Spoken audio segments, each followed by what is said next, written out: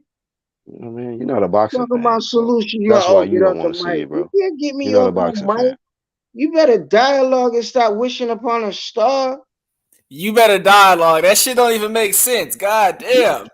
Get It your don't retarded make ass sense, out of right? here. And I'm telling you, we ain't talking You about no can't spell, fucking you can't tune-ups put on together this level. sentences No, We properly. ain't talking about no I understand what tune-ups. he's saying. I Keith understand Thurman exactly ain't what he's no saying. tune-up. What he's saying is this. Juwan What he's saying is Ennis this. ain't Even no the tune-up, fuck don't nigga. understand what Hey, the fuck he's saying. It's real simple. He's Shut saying up. that Terrence Bud Crawford is not the A side, and he should not. And He ain't what the it should be fucking A-side. Tell us something we Tell him, don't know. But Smoke. anyway, Tell him right. in go ahead, they go ahead, fucking Smoke. This alphabet. idea, Yeah, you What the letter outside out when of it comes to A? Why do confidence. we care, this though? What idea, A stand the for the idea first that letter out of right, man. the Hey, idea mute for your us, shit, Smoke, hey we yo. don't care Don't about ask A Exactly. nobody Go ahead, side. about no Smoke. letters if your ass can't spell. Shut your ass up. Stop the Yo, Two to them, Smoke, we Smoke. don't My care nigga, who you the A side. We 5'6". just Mute want the to shit, fight. That's homeboy. all he's saying. It's not Hey even that yo, deep. mute it. He's just saying We Bud don't Crawford care, bro. because H Money said they need to treat him like all this pound for pound and multi division champion that he is. They Which of should. course they're going to, but that's at the same time we don't want to hear this fight falling apart because one side felt disrespected by the numbers or by the way they're treated. That's really all he's saying. But at the end of the day, bro, my thing is that's exactly what everybody has been saying. Yeah, I mean it's not that deep. What do you mean? Bud Crawford is the number 1 pound for pound fighter in the world right now. He's the number 1 pound for fighter. I Yeah, but that mean, doesn't really mean fucking shit. Like you can what, be the number 1 That guy all you don't want if mean you don't fucking shit. draw. Tell him, Smoke. Oh man, If my you don't brain draw cells anything, it just don't went fucking crazy. matter. Who Pound for cares? pound. That don't get That you only matters nowhere. if Spence thinks it matters. can I finish? Can I finish? Can I Even Smoke you? Crawford said that out his mouth. You won't let Hey yo, nobody, mute that shit again, bro. Go ahead, fam. bruh. So even if he is the number 1 pound for pound fighter in the world, we respect that, and he needs to be respected that way. At the same time, the same way I say that he's not the number 1 fighter in the 147 division, simply because of how the belts have played out. You know what I mean? Man, you give him his credit for being what he is, and then you give Spence his credit. But at the end of the day, what is the point of saying this man need to do this? No. He need to go into negotiations and get what he feels he is deserved. At the end of the day, both fighters need to go into negotiation and get what they feel deserved. We have no privy or no insight into that. And so what the fuck are we talking about, bro? The shit we're talking right now saying that, oh, Earl Spence or he got to be the 8 man, let that shit go, bro. Let it go. It's about the fight, bro. It's about the fight. We all want to see the fight, and stop being fans of fighters. You know what I'm saying? And let's look at it and be like, look, at the end of the day, regardless of who gets what, let the promotions happen. And that's it. Both get broke off to the point where they're supremely motivated to fucking fight and whoop each other's ass. Facts. That's it. I just want to see the fight, bro. Like the shit y'all talking, and not. I'm just saying, man. Some of this shit, it don't make sense. Ain't no way you can sit here and cry and yell and talk about how bad Bud Crawford is. Bud Crawford is the number 1 pound for pound fighter, just like I would say. Talking bad about him, man. What are you talking about? I'm talking about the politics. You got to be a little. Exactly. We don't care about that. We care about the matchup in the ring. Nigga, you're not allowed to talk about no motherfucking politics. Why this shit gotta be ghetto? Why this shit gotta be retarded? Nigga said, why Al Hammond can't control the belts like You Al talking about promoter. You the last nigga that can talk about being a promoter, nigga. You can't even fucking spell. Shut your ass up. Hey, on God, Mr. G. This nigga, he is son, bro. You worried about me, man. Yeah, nobody concerned about what you saying, young buck. Nigga, I'm worried about your motherfucking spelling comprehension. My spelling? What we spelling now? You ain't spelling. Man. You can't spell shit. You can't spell. You can't talk about boxing. You fucking terrible, nigga. Video games, Playboy. You sound distracted. Nigga, you sound retarded. How you gonna help? Listening to your ass for hours talk this dumb shit. Nigga, talk boxing. What you can't do. That boy's a trouble. Man, bro, we gonna move. Can we move from that point, bro? Like at the end of the day, everybody on the panel, everybody right, just want to see the fight happen. We ain't got no control over the negotiations. We just want to see that shit go down, bro. That's it.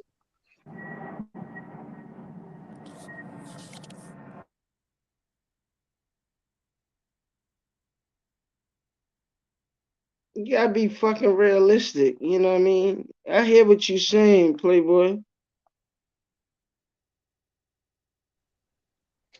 You know, I heard what you're saying, but the way you just broke it down is like you saying that, you know, yeah, you had a job and you got this skill, and you said fuck this job because you got this skill and you took your skill somewhere else. But you said to this new job, like, nah, I'm worth more than that. Fuck that. You see what I'm saying?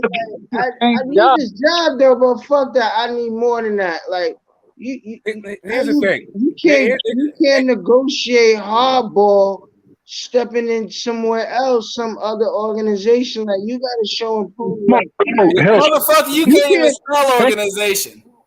Help Smoke. You're right. Okay, so here's the thing. That's not even a real word. What are you talking about? Hey, let me get into this thing. So for me, I've had Bud number 1 pound for pound for 5 years, right? And that has not helped his sales one fucking iota. Like it's been for years. Like I'm not quite sure how all of this boils down to a negotiation, but I don't even think anybody really wants to talk about the fucking negotiation because that's not where. That's not our motivation in this for this fucking thing. Our motivation is both of these guys making sure that they get paid enough that they're happy with what they get. We don't have to hear about no bullshit later on, and that they're motivated to get in the ring and give it their best. That's it. That's period fucking dot. It ain't about who's a pound for pound. It ain't about who has the most fucking division. None of that shit. That's all out the window. And like, if you feel like, undisputed, brings more to the fight, cool, because it's for undisputed. But for me, these two guys represent the best of the division. Exactly. And I just want to see him get it on. The glamour division. So you agreed to the guy that was just banging on you, talking about y'all old. You old and y'all talking about the same. No, we're not going to. It sound like you saying Smoke. It sound like you saying, oh, the fight could have happened 3-4 years ago. Bro, we're not finna do all that, bro. A lot of shit could have happened 3 or 4 years ago. But 3 years ago, it could have been a cool fight, but he got into a car accident 3 years ago. 4 years ago, it would have been cool, but some other shit was going on 4 years ago. You could have done 101 3 years ago. Right now, We gonna smoke. We can ride with nostalgic. You know what I'm saying? I hope I said his name right. We gonna ride with him first. Then we gonna catch my other brother here. He got a couple spaces between his names. I ain't gonna try to say it because I might fuck it up. But let's let them get their points off as well. You know what I'm saying? Go ahead, nostalgic. What's good? Salute, brother. Salute. Salute. I was just hearing what y'all was talking about. What, Spence and shit? Spence and Crawford? Yeah, they're most part. No, I don't really got nothing talking to about it. Castano Charlo too. Yeah, I'm looking forward to that fight.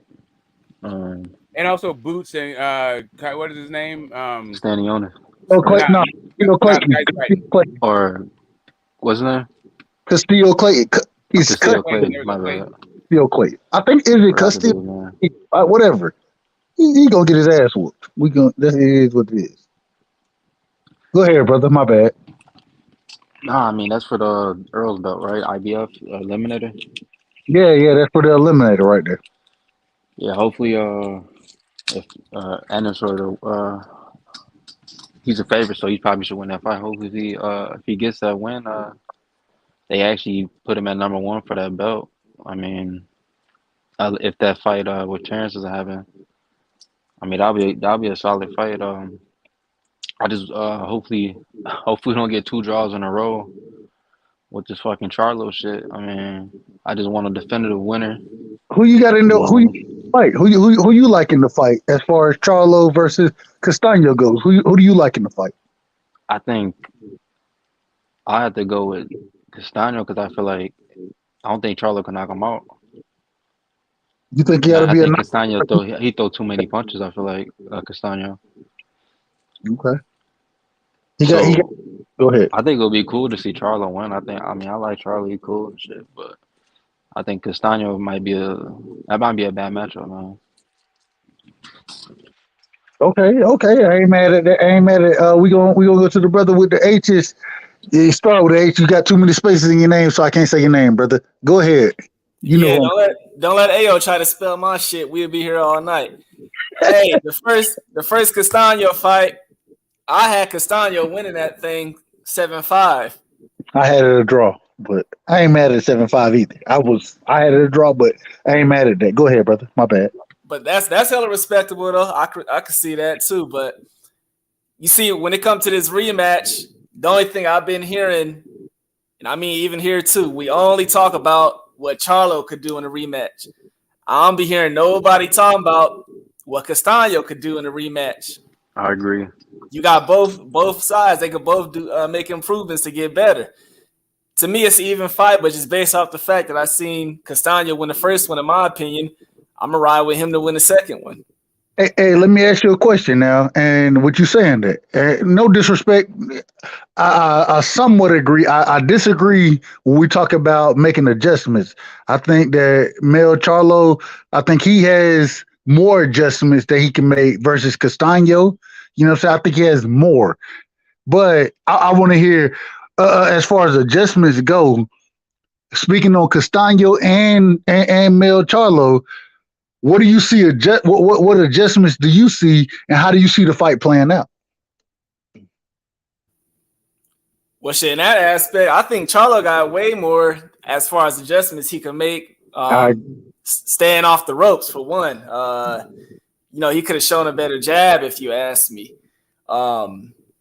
Castano tighten up that defense a little bit more as far as just, staying focused. Staying disciplined on defense, because it was, obviously you've seen a few times that he got hurt. Mm-hmm. So that's it's a little. Then it really just gonna come down to the intangibles in the fight, like who's the better man once they get in the ring. You know what I'm saying? Just who just been a little bit better, sharper mentally. So call out these intangibles. Ain't nobody talking to you. Shut your ass up. Shut your ass up, hey yo. Oh, keep going, right side. I ain't talking to that retarded nigga. Shut your ass up. Y'all better shut your ass up. Talk to me when you learn how to spell, motherfucker. Fucking pussy clock. Yeah, nobody put you out of bed. What's going on with you? We gotta show respect to the brother Ayo. We gotta show him respect. we're gonna let this points off. But hey, yo, so what the brother just said is that, and I'm gonna ask you the same question. What adjustments do you see for Charlo and Castano to change this fight from being a draw the way I scored it? I scored it a draw. So what adjustments do you see each fighter making? Ayo, we talking to you. Yeah, he it's nothing that he could do what he could do when it comes to Castano. And it's a good style, like I was saying. Argentinians, they lead conventionally. They lead with their right hand, or if they southpaw, but traditionally the conventional fighters they lead. With their right hand and fuck up timing. You know, when it comes to what they doing is disrupting, that line of defense and then work behind that. He has a motor, but when it comes to, the counter attack, Jermell has that. And, and he can adjust and he has all the other tools, you know what I mean? So Okay, so in the middle, he's winning in the middle of the ring. And that's the key. If he stays off the ropes, Castano has to come to him. And long as that Jermell's first, whatever he sees and choose fit, long as he's first, he's good money. And him working with his feet and not getting too flat-footed and falling in love, getting ready to go to war. Because that's the difference. He just got to know when to turn that motherfucker on. Because he's going to see it. When he see it and sense it, he's going to take him out. But he got to know, just keep him in close quarters and knowing that, it's going to be work. You know what I mean? We're going to take him in the championship rounds and try to finish him in close quarters. But we're not going to have our backs to the rope. And that's the key. But there's nothing really that Castano could do that Charlo can adjust from. Whether, Castano double up on it and, favors it. Just like I'm saying, like stay in the middle of the ring and whatnot. But, Castano gets the advantage and he's working. And particularly working one side of the body and Charlo not doing much. And he ain't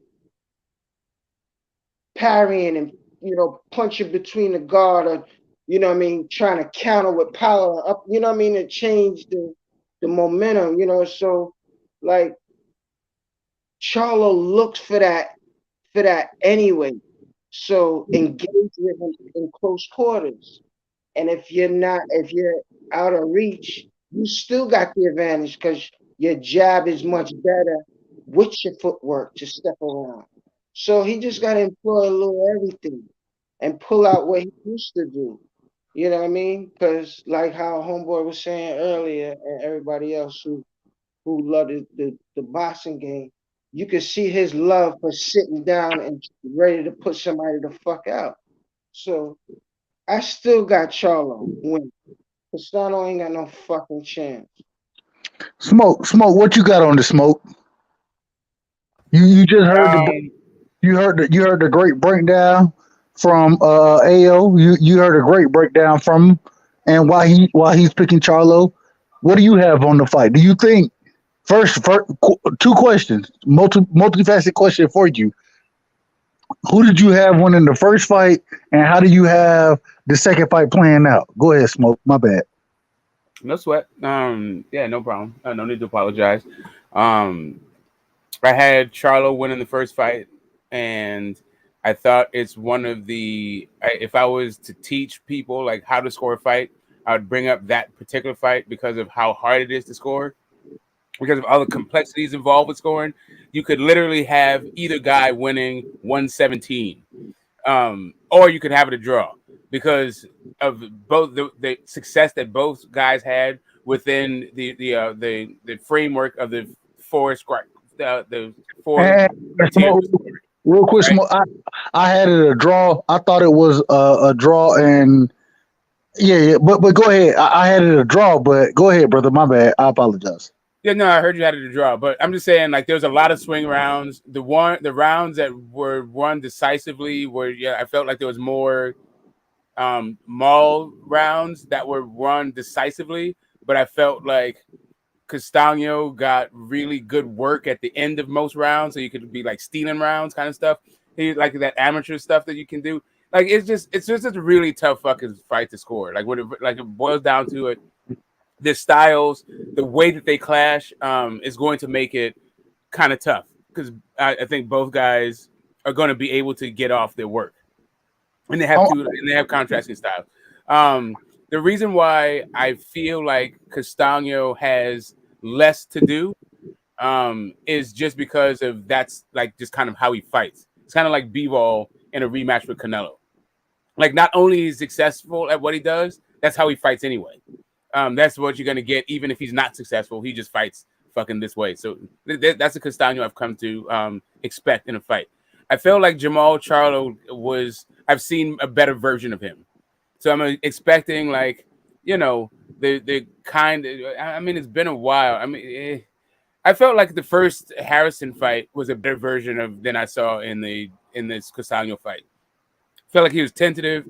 I don't know. There's just something about I don't know. I just feel like he has more adjustments to do, and I've seen him a better version of him. And I'm expecting that in the rematch he won't sort of overlook Castano, but maybe he is. Maybe he believes that Castano is really on PDs and trying to duck him and all this other stuff. But yeah, I just have I have more faith in Charlo in the rematch, getting the job done for whatever reason. I don't know. I just feel like I just feel like he'll be more like focused or something. No. In my personal opinion, I'm not disagreeing with you, Smoke. I think that Charlo has because I think he's the more athletic fighter, and because he's more athletic, I think he has more things he can change and capitalize on versus Castano. I think Castano, and I went back and I'm watching the fight. You know what I mean? And Castano, he has a lot of great attributes. Just to be honest, he's a hell of a fighter, bro. Like Castano can fight, and he can. So go ahead. Yeah. So the problem with Castano, in my opinion, the reason why I feel like Charlo will have a bunch of opportunities was because he spends a whole lot of time in punching range, not doing shit. Like he's real good. Like once he gets you on, once he is in range, like once he's close to you, he'll hit you with some shit. He'll go to work. But I feel like he waits like really long. He spends a whole bunch of time in a particular round, any given round, like a minute and a half to 2 minutes of like bullshitting in punching range, and then he like comes alive and he hits you with something cool and he wins the last minute and it's throws a bunch of shots, hits you with something eye catching, and now you don't know who fucking won around. And it's kind of like, I feel like he's playing with fire a little bit with his style of fight. But Charlo, go ahead. Yeah, go ahead. But so does Charlo to an extent too. So it's kind of like I'm just looking for fireworks. I think it's probably going to be another controversial ending, unless fucking Charlo knocks him out. Which I don't know. That seems like that's a tall order. He did have him hurt, but Castano is real good. Like I don't know if Castano is that good of a fucking finisher. He's going to knock out Castano. So I agree with you. Oh, my bad. Go ahead, YB. No. What's up? Salute to everybody on the panel. YB, hold on, YB. I was waiting for the phone call, but I didn't get to it, but I'm in there tomorrow with Bill, man. We're gonna see. No. I'm gonna give you the call tomorrow, though, fam. When I pull up on. Hold on. I was gonna tell you, bro. I'm just happy what you doing, bro. Like I went and watched the Right. Say the brother name for me, man. Right. To be Salim. But I didn't even know. So I went in after I saw your interview with him, bro. I went to watch them fight. I was like, bro, I didn't even know this dude was he's in contention right now. Like he's literally in contention. Hey, I'm excited about it, bro. Go ahead, YB. My bad. Oh, nah. What I was about to say is when y'all was talking about Jermell Charlo, bro, his confidence is on 10. His strength and conditioning coach was in Vegas in the gym, right? And so he was like, "Yo, your boy say he from Houston." So then he he just called Jermell out of nothing. And Jermell was like, "I'm gonna fuck dude up." You know what I'm saying? On 10, he was like, "I'm gonna fuck dude up, bro." He was faking an injury. You know how he be. He was like, "He faked the fucking injury, bro. I'm gonna knock him the fuck out. I swear to God, on everything." I don't Yeah, like he was on 10. He on 10, bro. He said dude was scared. I mean, he said dude pushed the fight back on because he couldn't make weight. He got a million theories, bro. He was talking that shit today, bro. Yeah, see, that's what I'm saying. I don't I don't trust dude. Like he's just like he's too goddamn he's too amped up and he's not focused in my opinion. And not only that, I don't believe him as a fucking knockout artist. I don't really like to hear him talk about how he's gonna knock everybody the fuck out because he don't crack like that to me. And I hate the fact that he thinks he is in the fucking knockout artist. I think he would be more. I think he'd get more stoppages if he stopped thinking of himself as a knockout artist.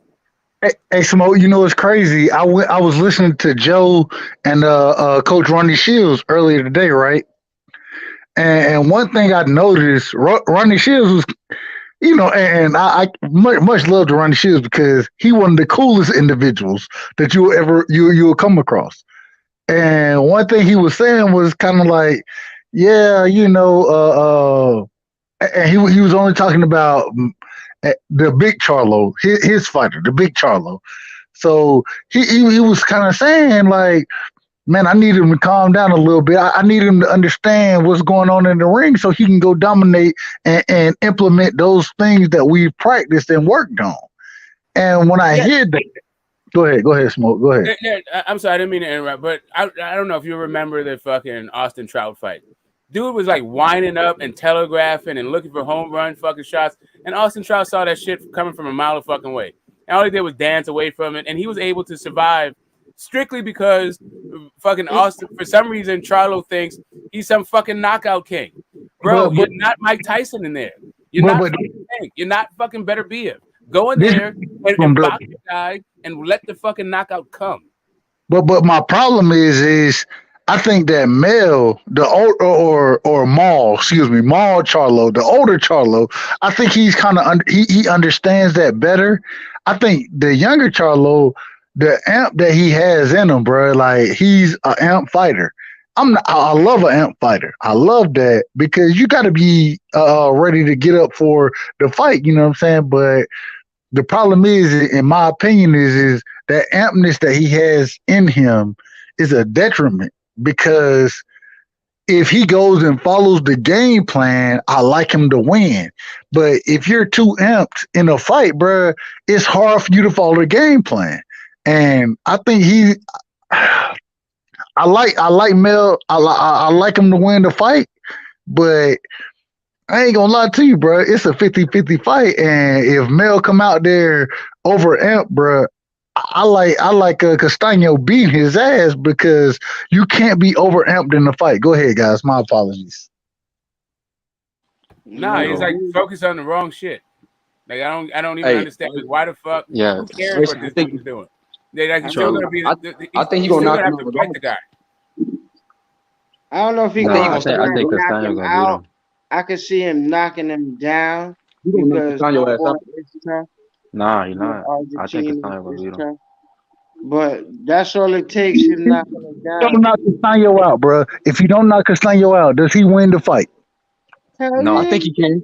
I think he can. I don't think he got to knock him out right side, but that's a good question. Shit, no. That's I'm a just good question.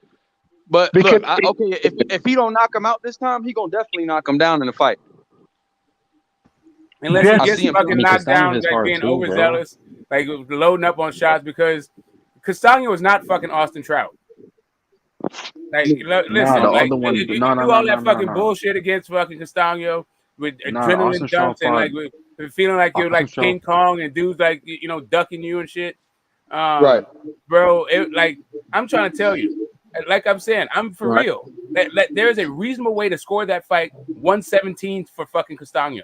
That last fight, we could have been fucking wide for Castano. The score what fight? In the Charlo, the first Charlo fight. Like if you're just scoring fucking effective fucking aggression, If that's all you were fucking scoring, right? If just coming forward, the way Canelo just got fucking 5 rounds. Well, it was effective. It was aggression and A-side shit with Canelo. But let's just say, like the guys like the person coming forward, it was Castano coming forward all fucking night. If that's what you fucking like to score, that was all Castano. The problem That's true. Smoke, you making good. No disagreement with your points. I'm nervous about it too, but I do think Charlo. He said that he gonna go in there and box, but he gonna set him up. He said I'm gonna stop him though, because the way he fights, I'm gonna stop him. He said I'm not gonna sit on the ropes. He was saying that shit today, that he's not gonna sit on the ropes. And he said he gonna keep it in the center of the ring, and he said he can't fuck with me in the center of the ring. Yeah, I mean, he had some success off the ropes, but yeah, I liked him better in the center of the ring. It was a way easier fight for him in the center. Listen, as a guy who's self-promoted, I'm not necessarily mad at him like selling the knockout, right? Because that's what you have to do to get the people in, to get you interested in the fight. I just don't want him to be loading up like I saw him in the fucking Austin Trout fight. I don't want him to have the idea that people won't watch his fights unless he's knocking guys out. But this is the thing. So even when we go back and watch the last fight that it happened, right? Charlo, if he used his boxing skills, he would have won that fight. And so all I'm saying is that at the end of the day, I don't think Charlo should be looking for a knockout. He should be going into his old bag, because since he's been working with Derrick James, he sit down in his punches much more. I agree with that. The problem is when he was working with Ronnie Shields, bro, he was a better boxer. He was a better boxer than he is now. And the way you beat the way you beat Castano is you outbox him. I don't think he'll stop Castano. I don't think he's gonna stop Castano, but I think he can outbox him. And I want him to find that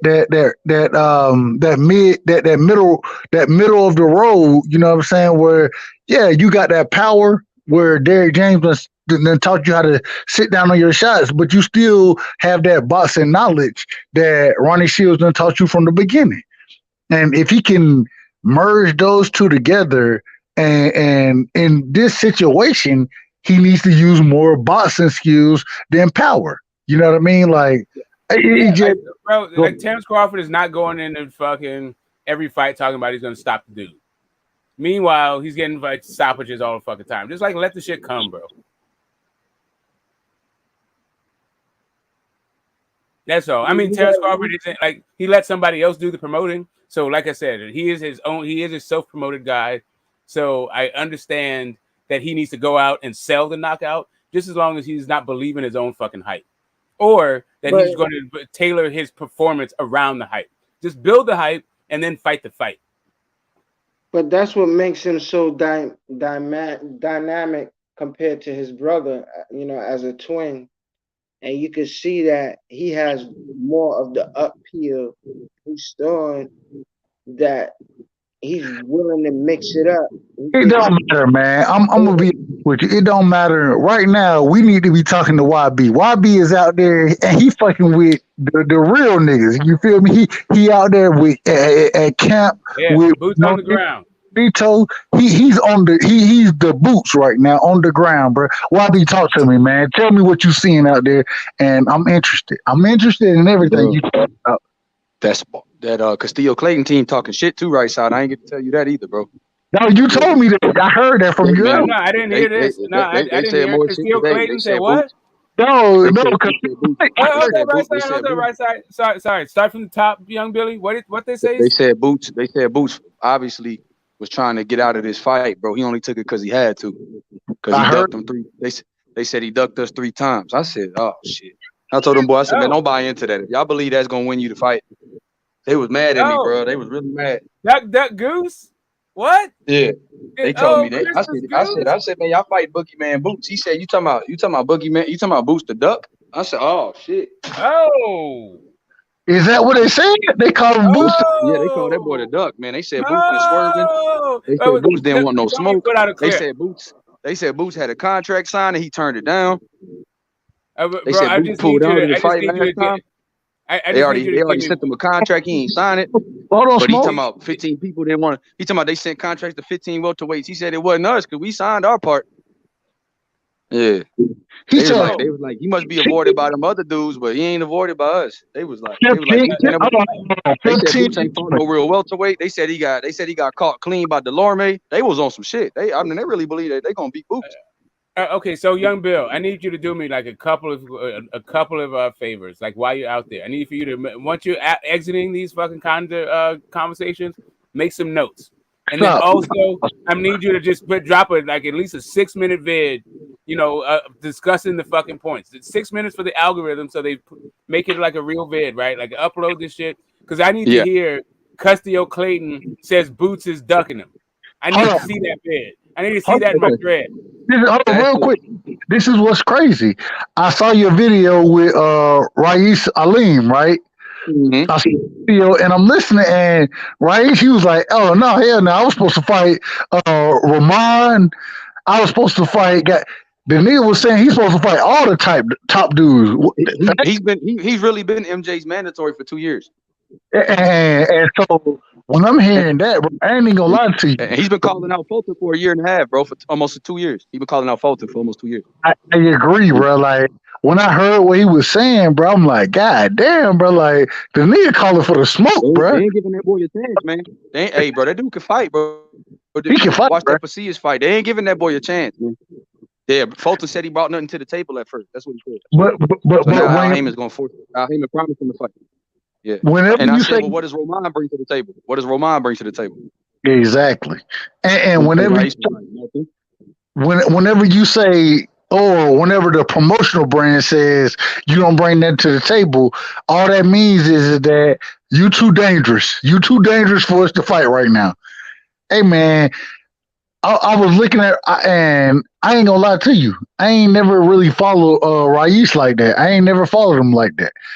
After I saw your interview, bro, I went and I looked at his fights. This nigga can fight, bro. Like he can fight. Like he has good footwork. He judges distance great. Man, the man, he's a very dangerous fighter. He's a very dangerous fighter, and I want to see what he get, bro. I want to see what he get. I don't know if he's gonna get what he deserves, but I'm definitely looking forward to seeing him get something. As far as him being on or him fighting for a championship belt, especially at those lower weight classes. Yeah. Rais Alim. Am I wrong about the name? Rais Alim? Yeah, Rais Alim. Yep. Michigan boy. But he lives out here, man. Him and Onito sparring was crazy on right side. That shit was world class. Them boys was, man, that shit was like a title fight. No cap. Them boys there was world class work, man. It was like that, bro. World class work, bro. Hey, right. We pushed each other. That shit was amazing, bro. It was amazing sparring. I ain't gonna lie. Skill level on 10. Nonito still be doing that. Zito was like one round he went out there like Roy Jones, then one round. You know what I'm saying? He still got that. You know how he used to emulate fighters on the bag and shit? He still does that shit. That shit is crazy at 39. That motherfucking Nonito was wild. But you can't do that shit when you getting ready for a goddamn. Nah. He just look. Hey, nah. He had already did the rounds he's supposed to do, and then so when he hit the bag, he was emulating Roy Jones and shit. But he took him seriously. Nah, Rais, you can't fuck around with Rais because that motherfucker. Like he's slick in there and he can punch. So Rais, man, that shit was world class. World class, bro. I watched your interview, bro. I watched your interview with him, and I was like, God damn, like, and the interview that you had with him, it made me have to go even deeper into what he's doing, bro. Like, after the interview, you know what I'm saying, I watched three of his fights. Yeah. The fights normally end early. That's the problem, but, bro, like, the dude is, and the confidence and the composure he carries with himself, man, I love it. I love it, bro. Like, yeah, he definitely, I'm rocking with Rais, bro. I ain't gonna lie to you. I ain't know Rais until you went out there and started bringing him out. I ain't know him like that. Hey, And he told me, he said, man, a lot of people in the South don't know me, man. He was like, man, because look, I was like, he was in a rush, and he was like, man, can you do this interview? I was like, yeah, man, because he was like, man, a lot of people in the South don't know. I said, that's where most of my demographic is, the South and the East Coast. Some people from the West. He was like, man, yeah, bro. He's like, I'm mostly known in the Midwest because I'm from Michigan. Yeah, so, yeah, that's how it happened. He's so cool though, bro. His team trains Castillo Clayton. That's why they were in a rush. They was about to go. They were leaving Vegas to go see Castillo today in Los Angeles and get him ready. You know, they were still, fight week getting him ready. Charlo's leaving out there tomorrow. Charlo's leaving, getting there tomorrow morning. YB, Castillo Clayton, does he have a chance? I don't think he have a chance, but I want to hear your opinion because you've been working with those guys and salute, bro, man. He got a good training team, but I told them to their face, bro. They mad at me. He's the only one that ain't mad, but everybody else like, it's cool. I know you picking Boots. I know you riding with your homie. I know you ride with Boots. I know you ride with your East Coast homie. It's cool. I was like, bro, it's not even that. I said, man, I was like, Boots. They was like, man, but he got touched up by Delorme. I said, man, you talking about that one round? He beat the shit out of he talking about one round? I said, God damn, y'all some tough critics in this motherfucker, man. I said, damn.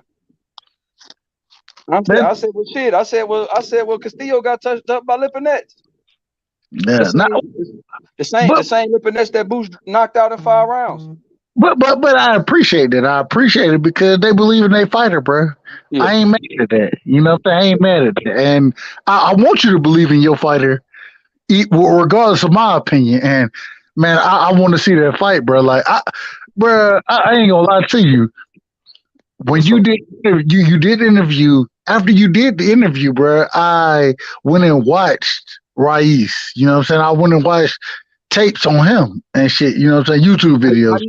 How do you think him and Fulton would turn out? Do you think it's a good fight? You think him and Fulton is a good fight? Man, I ain't gonna lie to you, bro. Like, bro carry decent power. You know what I'm saying? He's a very quick fighter. I ain't gonna lie, bro. I like Fulton to win the fight, but I want to see the fight. I think it's a more difficult fight than let me put it this way. I think that he'll beat, and you asked this. I think he'll beat Abdullah. What is it? Abdullah? MJ. Yep. MJ. We'll say MJ. I think he beats MJ. I know he was talking about. Excuse me. I know he was talking about Rahman. I think he beat Rahman. I don't know if he beat MJ or Fulton like that, but shit, I want to see that. I want to see that fight because at this current moment in time, I got it a 50-50 fight, and I don't know if I've seen enough. You know what I'm saying? I've seen more of Fulton than I have Raiz, but. At the end of the day, man, just the confidence he had in that interview, how he presented himself, the lack of nervousness that was there, man. I want to see that fight happen, bro, because I think he gives Fulton problems, bro. He give him a lot of problems. And quote me and tell me if I'm wrong. He looks like he's gonna be the bigger fighter in that fight, and I don't know, man. Like we got to see what Fulton does, but I want to see him versus like I became a fan off of the interview you had today. I became a fan of Raiz, bro, a big fan of him. Man, you know what, bro? You know what? I be thinking about everybody on the channel with this Devin Haney shit. That H was like, yo, go meet up with Dev. I said, I hit H. I was like, man, I'm by the top ranked gym, bro. I was like, man, is I said, did Devin skip town yet? Did he leave for Hawaii or Australia yet, man? Because I want to see Dev while I'm here. Because I know how much you talk about him. I know how much Ayo talks about him. I know how much, my boy. I know how much we want. A lot of people on the panel and the channel want Devin Haney to bring back them titles to America. You know what I mean? So, shit, bro. Me and you be going at it. You know what I'm saying? On the right side, I'll be like, man, you love Haney, but it's not But the thing is, right side, I'm rooting for the American in this fight, and that's all it is about for me. It's like it's boxing, so it's bigger than me. So like I told H, I said, man, me and Bill used to go at it on this channel, as far as like different things, signing with Top Rank or chasing the smoke, and Bill ended up doing that. And so he was like, yeah, I told you. What now? We went to Top Rank. Now what? I ain't gonna lie to you. I got a couple cats who in touch with Bill, what I'm saying, throwing me on, trying to get a conversation with me and Bill, but I ain't even looking for that, bro. Like, I ain't gonna lie to you. When you said you was rocking with Dev, bro, like I was like, yeah, hit me up, but damn, I wouldn't be mad if you didn't, regardless of what happened. The reason being is because at the end of the day, man, hey man, Dev do his things, bro, and I just want him to go do his thing. You feel me? Like, he ain't never got to know who the fuck right side is, bro. Like, I'm cool with that. I'm cool with that. It's just, man, I got a lot of love for the brother, and I appreciate you having that opportunity to be in those gyms, bro, because I always know YB, you gonna bring the good information back for me, bro. And so salute to you, man. Much love, bro. Like, appreciation, because God damn it. Hey, and from what I heard, and I ain't gonna lie to you, I heard that I think he's flying out on like Friday or some shit. You know what I'm saying? As far as going to Australia. And so, hey, it is what it is. But hey, if you catch the interview, it's cool. If you can't catch it, it's cool. I'm getting the interview tomorrow, bro. But Devin's sparring tomorrow, so I'm gonna just watch the sparring too. Yeah. No. And hey, what? Yeah, I want Bill, because Bill gonna be talking that shit tomorrow. I want to interview Church. I want to get some footage of Church. Hey, that's what I need to get footage of, bro. Church. Yeah, Church is a monster, bro. Bro, I had an interview. Well, it wasn't my interview, but I got a chance to ask a couple questions to Bill, right? And Bill was like, "Man, y'all just don't know how pissed off I be at church. Church, he be good. He be talking shit. It be pissing me off." I was like, "Yeah, Bill, like he be talking good shit." He was like, "Nah, yeah, he talk good shit, but." And he treat Dev great. He done treated Dev great for all these years, but the nigga talk too much shit, and I got to answer for the shit he talked. I was like, yeah, that's what I want to hear. Yeah, that's true. That's true. Hey, he be putting your boy Church in a position, bro, where he got to answer. Church be putting boys in a position. Hey, but no, it's not a Prime. It's not. Prime said I'm going for the American too. See, it's the same way I say I'm going for the Mexican. Because Prime. It's like in this fight, I just want for the American champ. But it's not about. See, with you, Prime, is really is because you're American though, Prime. Even though you're, were you born here, Prime? So for me, it's different. See, I'm going for Dev. Everybody know on here that I rock with Tio. Like Whiteside, know I rock with Tio. Bill know I rock with Tio, but he also knows shit. I'm in this fight, man. To see a young American become undisputed, bro, that would be crazy for me. To go to Australia and be able to do that, that's cool, man. That would be crazy for me. That'd be groundbreaking for Dev, and I think it's great for his career. And I really like the kid though. I really like Devin, man. So I really want him to do well. Man, YB is crazy because not just you, a couple other guys I rock with. You know what I'm saying? Like, I done talked to Bill. I've actually talked to Bill one time. One time, me and Bill, we done chopped it up. You know what I'm saying? But man, I just appreciate the love that you show me. You know what I'm saying? Knowing that I'm a Haney fan.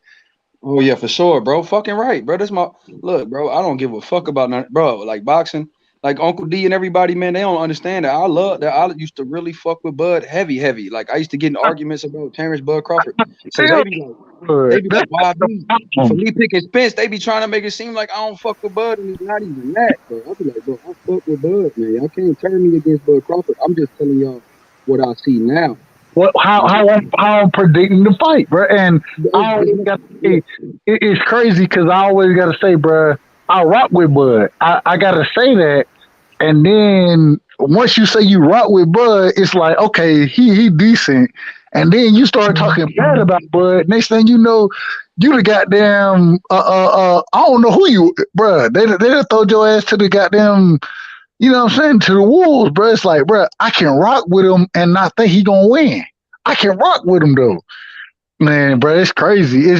I hate that Spence Bud shit, bro. I hate that shit because I just want them to fight, bro, because like we fight more than they do. You know what I'm saying? We more into it than them. You know what I'm saying? We do the pressure for them every day, bro. We got more fucking venom on here than they do, bro. Like in the press conference. Shit, I wish that if they press conference is half as eventful as our shit, bro, then Bud Crawford and Spence gonna be a hell of a press conference. Shit gonna be lit. I went to watch the Warriors play Memphis last night, and I was listening to the live like with my brother and my son in the car. You got lucky, Smoke. I got lucky. Right side, don't do that. Man, you gonna wake up Taco, bro. Taco gonna be like, let me tell you about the motherfucking town. Hey, Taco that wasn't luck. That was the better team actually won the game. Like, hey, shout out to basketball, like generally, that's a great is, right? experience, man. And that was a great game yesterday, bro. That was Smoke. I'm glad you was in the building, man. Salute, bro, for even. Oh yeah, man. Man. It's a new arena, and the people who are there aren't like basketball fans per se. They're just like people who have money they can't afford a ticket and do some shit on a Monday night, right? But once the fucking game was on the line, once we finally got the lead, everybody got up. Then they started yelling defense and all that shit. I lost my voice, man. Like I was hella fucking poop last night. But the point I'm trying to make. You lost your voice, Smoke. We can't tell you lost your voice. Go ahead, Smoke. My bad. No, yesterday. I'm saying yesterday. Yesterday I lost it. Today is just fine. But yeah, so I was listening to the stream yesterday, and my brother and my son were fucking crying, laughing. They're like, "Oh damn, what's good?" Like because no one knows I listen to the shit. I mean, they know, but they don't really listen to it themselves, right? So yeah, they were totally entertained by the shit that was being talked last night. These guys can pick up some pointers. Like there's definitely some shit going on. My very first live I ever went on was about Bud versus Spence, and it was after the Benavidez fight. Oh shit! So Smoke, you probably said after the Benavidez fight, you picked Spence. They probably was on your ass. Pause. Oh yeah, that's right. That's because I already switched my pick after Kell Brook, after Spence Kell Brook. I was like, hell nah, Bud ain't beating this dude. Nah, fuck that. Like, he's too small for these fucking dudes. Smoke, you can't say that now because, and this is the craziest thing. I've been labeled aerosexual. Some type of way I'm an aerosexual, right? Yeah, because these dudes are insecure, bro. You don't even have to take that. These guys out here like calling names. They got dehumanizing fans because we're not on the Bud train. This inferiority complex, bro. And the problem is, bro, I love Bud. Like exactly, I love Bud. And when I get on panels and I say, bro, you can rock with Bud and Spence. You know what I'm saying? You can rock with both of them. Man, nigga, I will say this, man. Salute to Lady Shan because her panel, I got on her panel and I was like, man, I rock with both of them. And she was like, you know what? Salute to you for rocking with both of them. If you're not going to, you know what I'm saying, definitely pick somebody right now, I ain't mad at you. That was the first time I heard that. Whenever I say I rock with both of them, you know what I'm saying? If I'm on a panel that love Errol Spence, niggas call me a Bud sexual. They be like, "Oh, you just Bud," and I'm like, "Bro, I'm picking Errol Spence to win the fight." Yeah, people don't understand how far back people go with this fight shit and how deep it goes with this fight shit. Like I've been a Bud fan for years. I was looking forward to Gamboa versus Bo because I was a Gamboa fan. I was looking forward to fucking Gamboa versus Bud. I wanted Bud to whoop that dude's ass, right? And that fight had his intrigue and all this stuff. Man, I've been like, even before I knew like who the fuck Errol Spence was, I was a Bud fan. It wasn't literally I as much as I'm a Bud fan, I'm not crazy. I know what fucking boxing looks like. I understood that this is a dude who started off at 35 against a guy who could possibly fight at 168. Right? Like that it is what it is. And Errol does everything behind his fucking jab, and that fucking body attack is nasty. And there's not really, it's not complicated. I've been saying the same shit. Like my voice is getting a little bit hoarse, but I've been saying the same shit for years at this point, right? But now I'm not a Bud fan just because for whatever. I guess I'm not as much of a Bud fan as them, so that means I'm not a Bud fan at all. I don't know. I don't even give a fuck. Like dude comes in like, people have like. I feel like people are Bud fans to the point that they haven't noticed the change in Bud. They feel like Bud is the same dude that fought Gamboa. He can do the same fucking shit right now that he can do then. Like, but see, Smoke. That's why I rock. And Smoke, you know I rock with you. Yeah. You say some crazy shit sometimes, but I rock with. Yeah. Thing though, this is the thing. What's up, champ? What's up with it? One thing that Smoke has always been consistent on is that, bro, I'm not picking a fighter off of the love for the fighter. Now you can't say that about me because I do that. I give you. Hey, you tell me Devin Haney fighting anybody, I'm picking Dev. But at the end of I'm not picking Dev to beat no motherfucking Bud or Earl Spence. I fear for his life again. Like I have a real problem with him fighting Matias. I don't want him to fight Matias right now. I'm not disagreeing. I don't want to see him fight Antoine either. Leave Antoine alone. Hey, look, if it's Matias, I think that Dev is going to grow into his weight and could be very and will be very competitive. Yeah, all the stuff you just said. At this current moment, I agree. I don't want to see those fights. You know what I'm saying? Because hey man, and one thing. Never mind. I ain't finna get into Dev because I'll talk about. I understand. Anybody at 35, cool. Anybody at 35 and below. Go ahead. Let that in there. Talk your shit. But as soon as you get to 140, it's like, oh. You go to 147, I'm like, you probably gonna get your ass drugged all around that division. There's a couple of guys at 140 that'll knock your motherfucking ass off. Better be careful. 3 guys. Put that comment up on Marcus Dion. You gotta look at it from the perspective of the fighter, man. That's what I try to do, and the perspective of who has what style. And yes, sir. Because, honestly, people was counting out who did Shakur just beat the fuck up? Valdez? Yeah. Yep. Now, don't get me wrong. I was 100% Shakur because I see the style matchup. It's just not fair, pretty much, for real. And he proved that. But at the same time, you got to pay attention to how focused he had to be because Valdez has very good power and very good timing. He don't got quick feet. He ain't really athletic. But the wins that he was getting, his timing was what happened, especially when he moved up and knocked out who the fuck did he knock out, man, when he moved up? First fucking fight and shit. Who you talking? Oh, Jermell Herring. No, Valdez. Oh, you talking about Burchell? Burchell, yeah. Remember, he was on the back foot. He was on the back foot, and he timed him so well because he timed him so well with a counter. He knocked his ass the fuck out.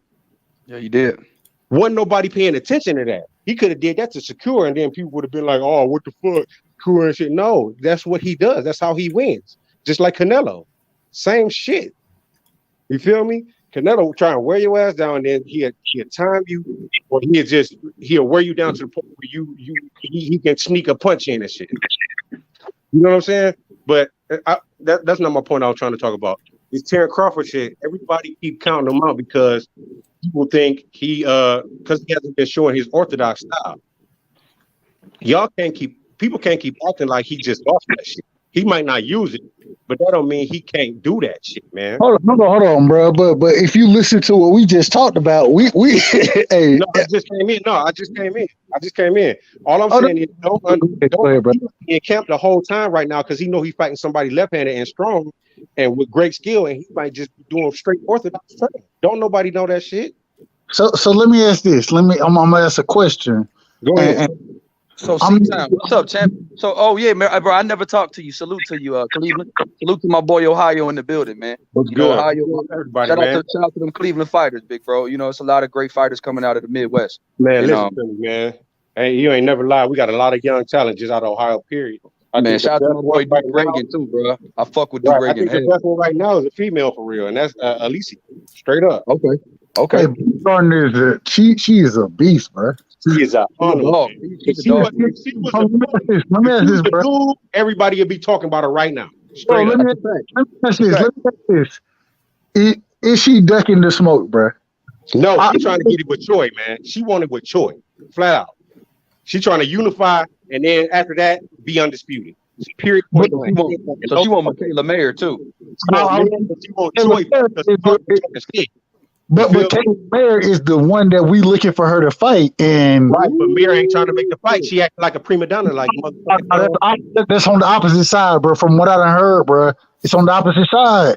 I hear that Michaela Mayer want the smoke, and Alicia Baumgardner is and once again, no, she's saying that because she really want to fight Choi because I think it's more personal with Choi because he's been talking shit to her, and she ain't trying to get that smoke. But she got the belt. You feel me? For sure. Flat out. I don't think she's scared of. She want her first because she just want to beat her ass. Period. She want to be undisputed, so she coming after her too because she got a belt.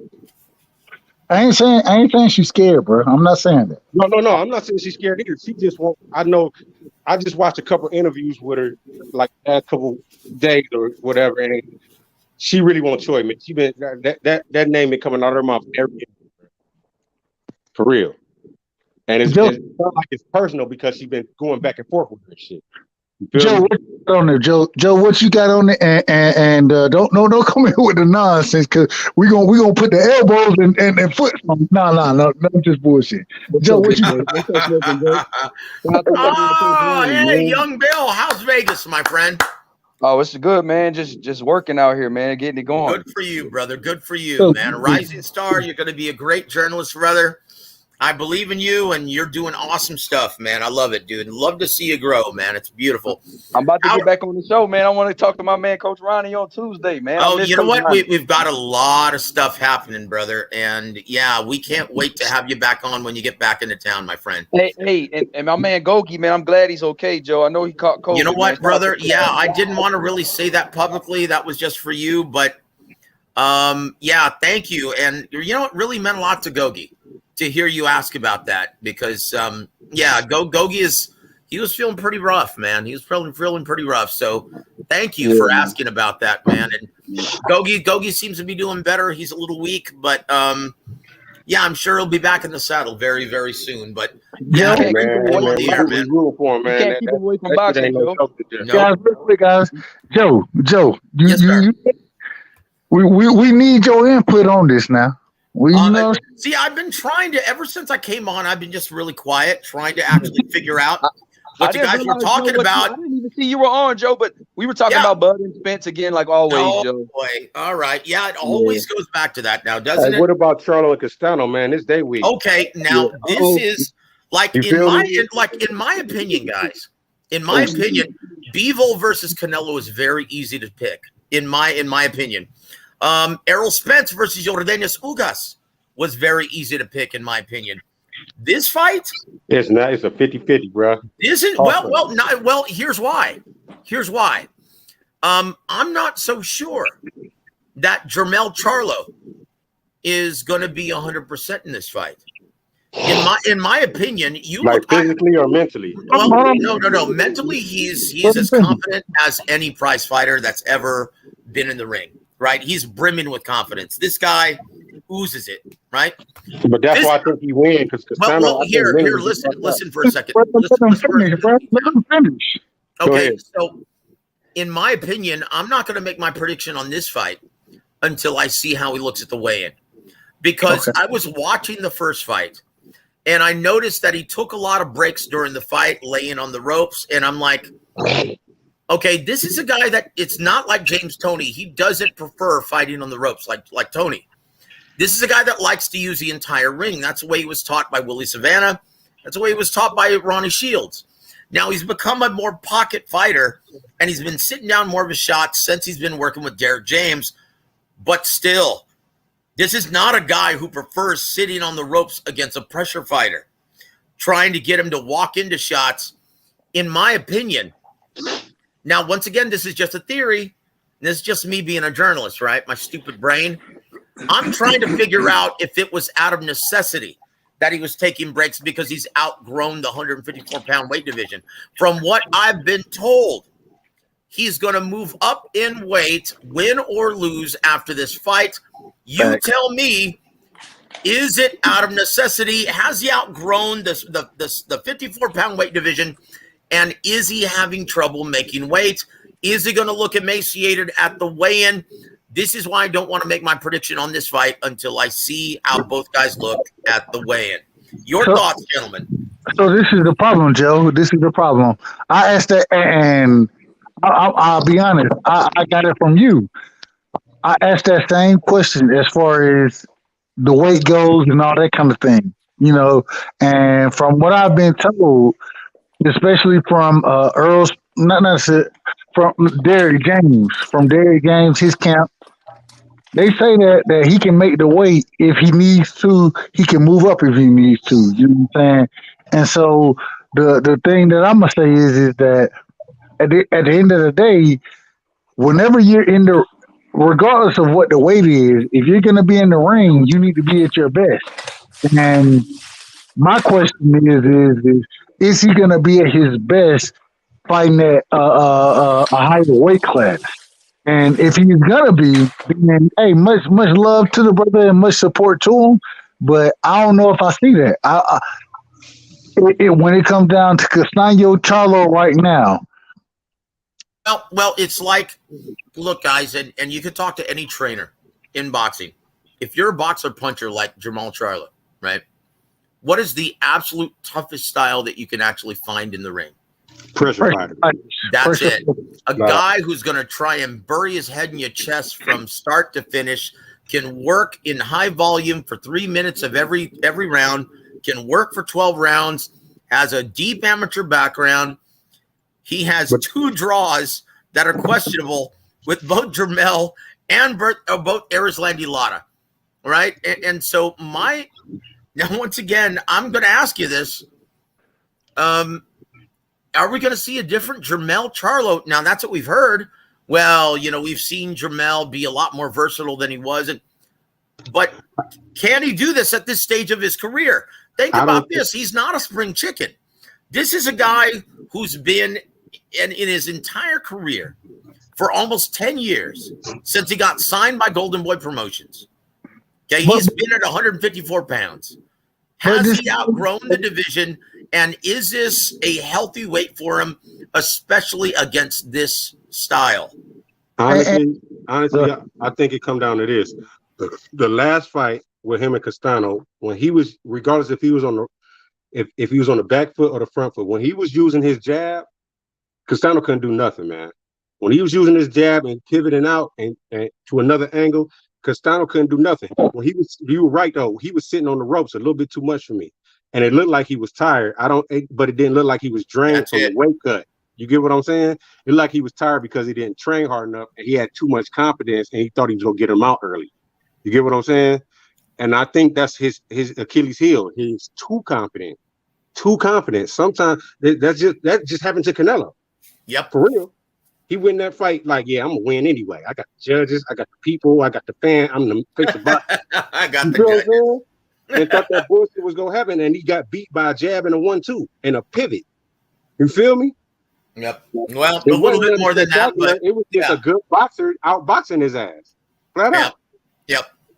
Well, once again, when looking at it, here's the problem. I'm sorry. Finish up, my friend. My apologies. No, go ahead, sir. So I honestly think if he can keep that jab pumping and keep Castano honest, because Castano got a chin, I don't think he's gonna knock him out. He got hit hard by Jermell a whole bunch of times last night. He got hurt. And he got hurt. Well, if you notice, now think about this, though. Think about this. Think back in that fight when he did have him hurt in the 3rd round, right? Was it the 3rd or the 4th, right? He backed off. He backed off, and guess who didn't follow him to try and finish him? Charlo.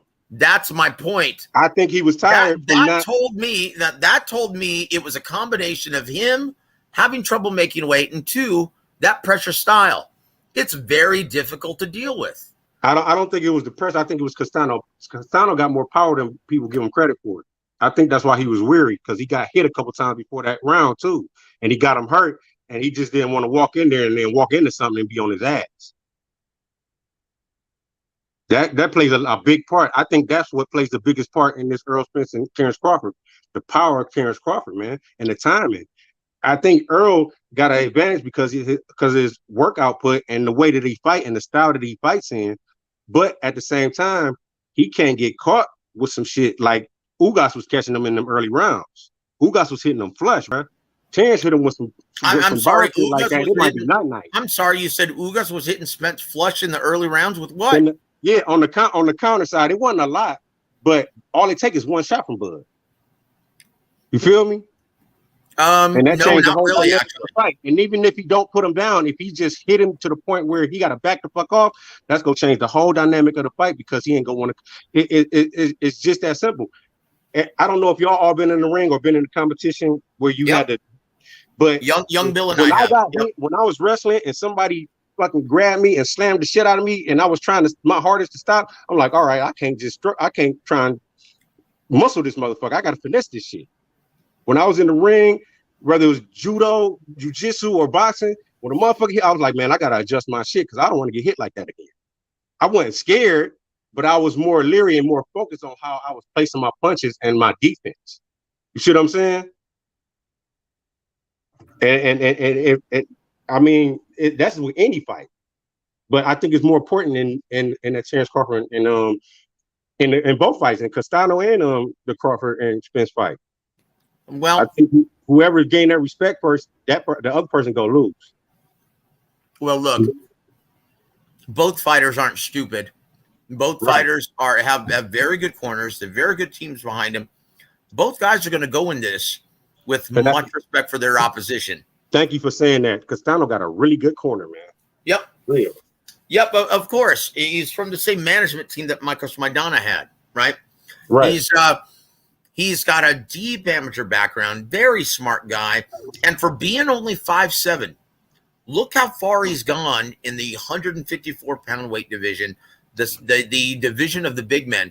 He is easily the smallest guy of the world-class competition at 54.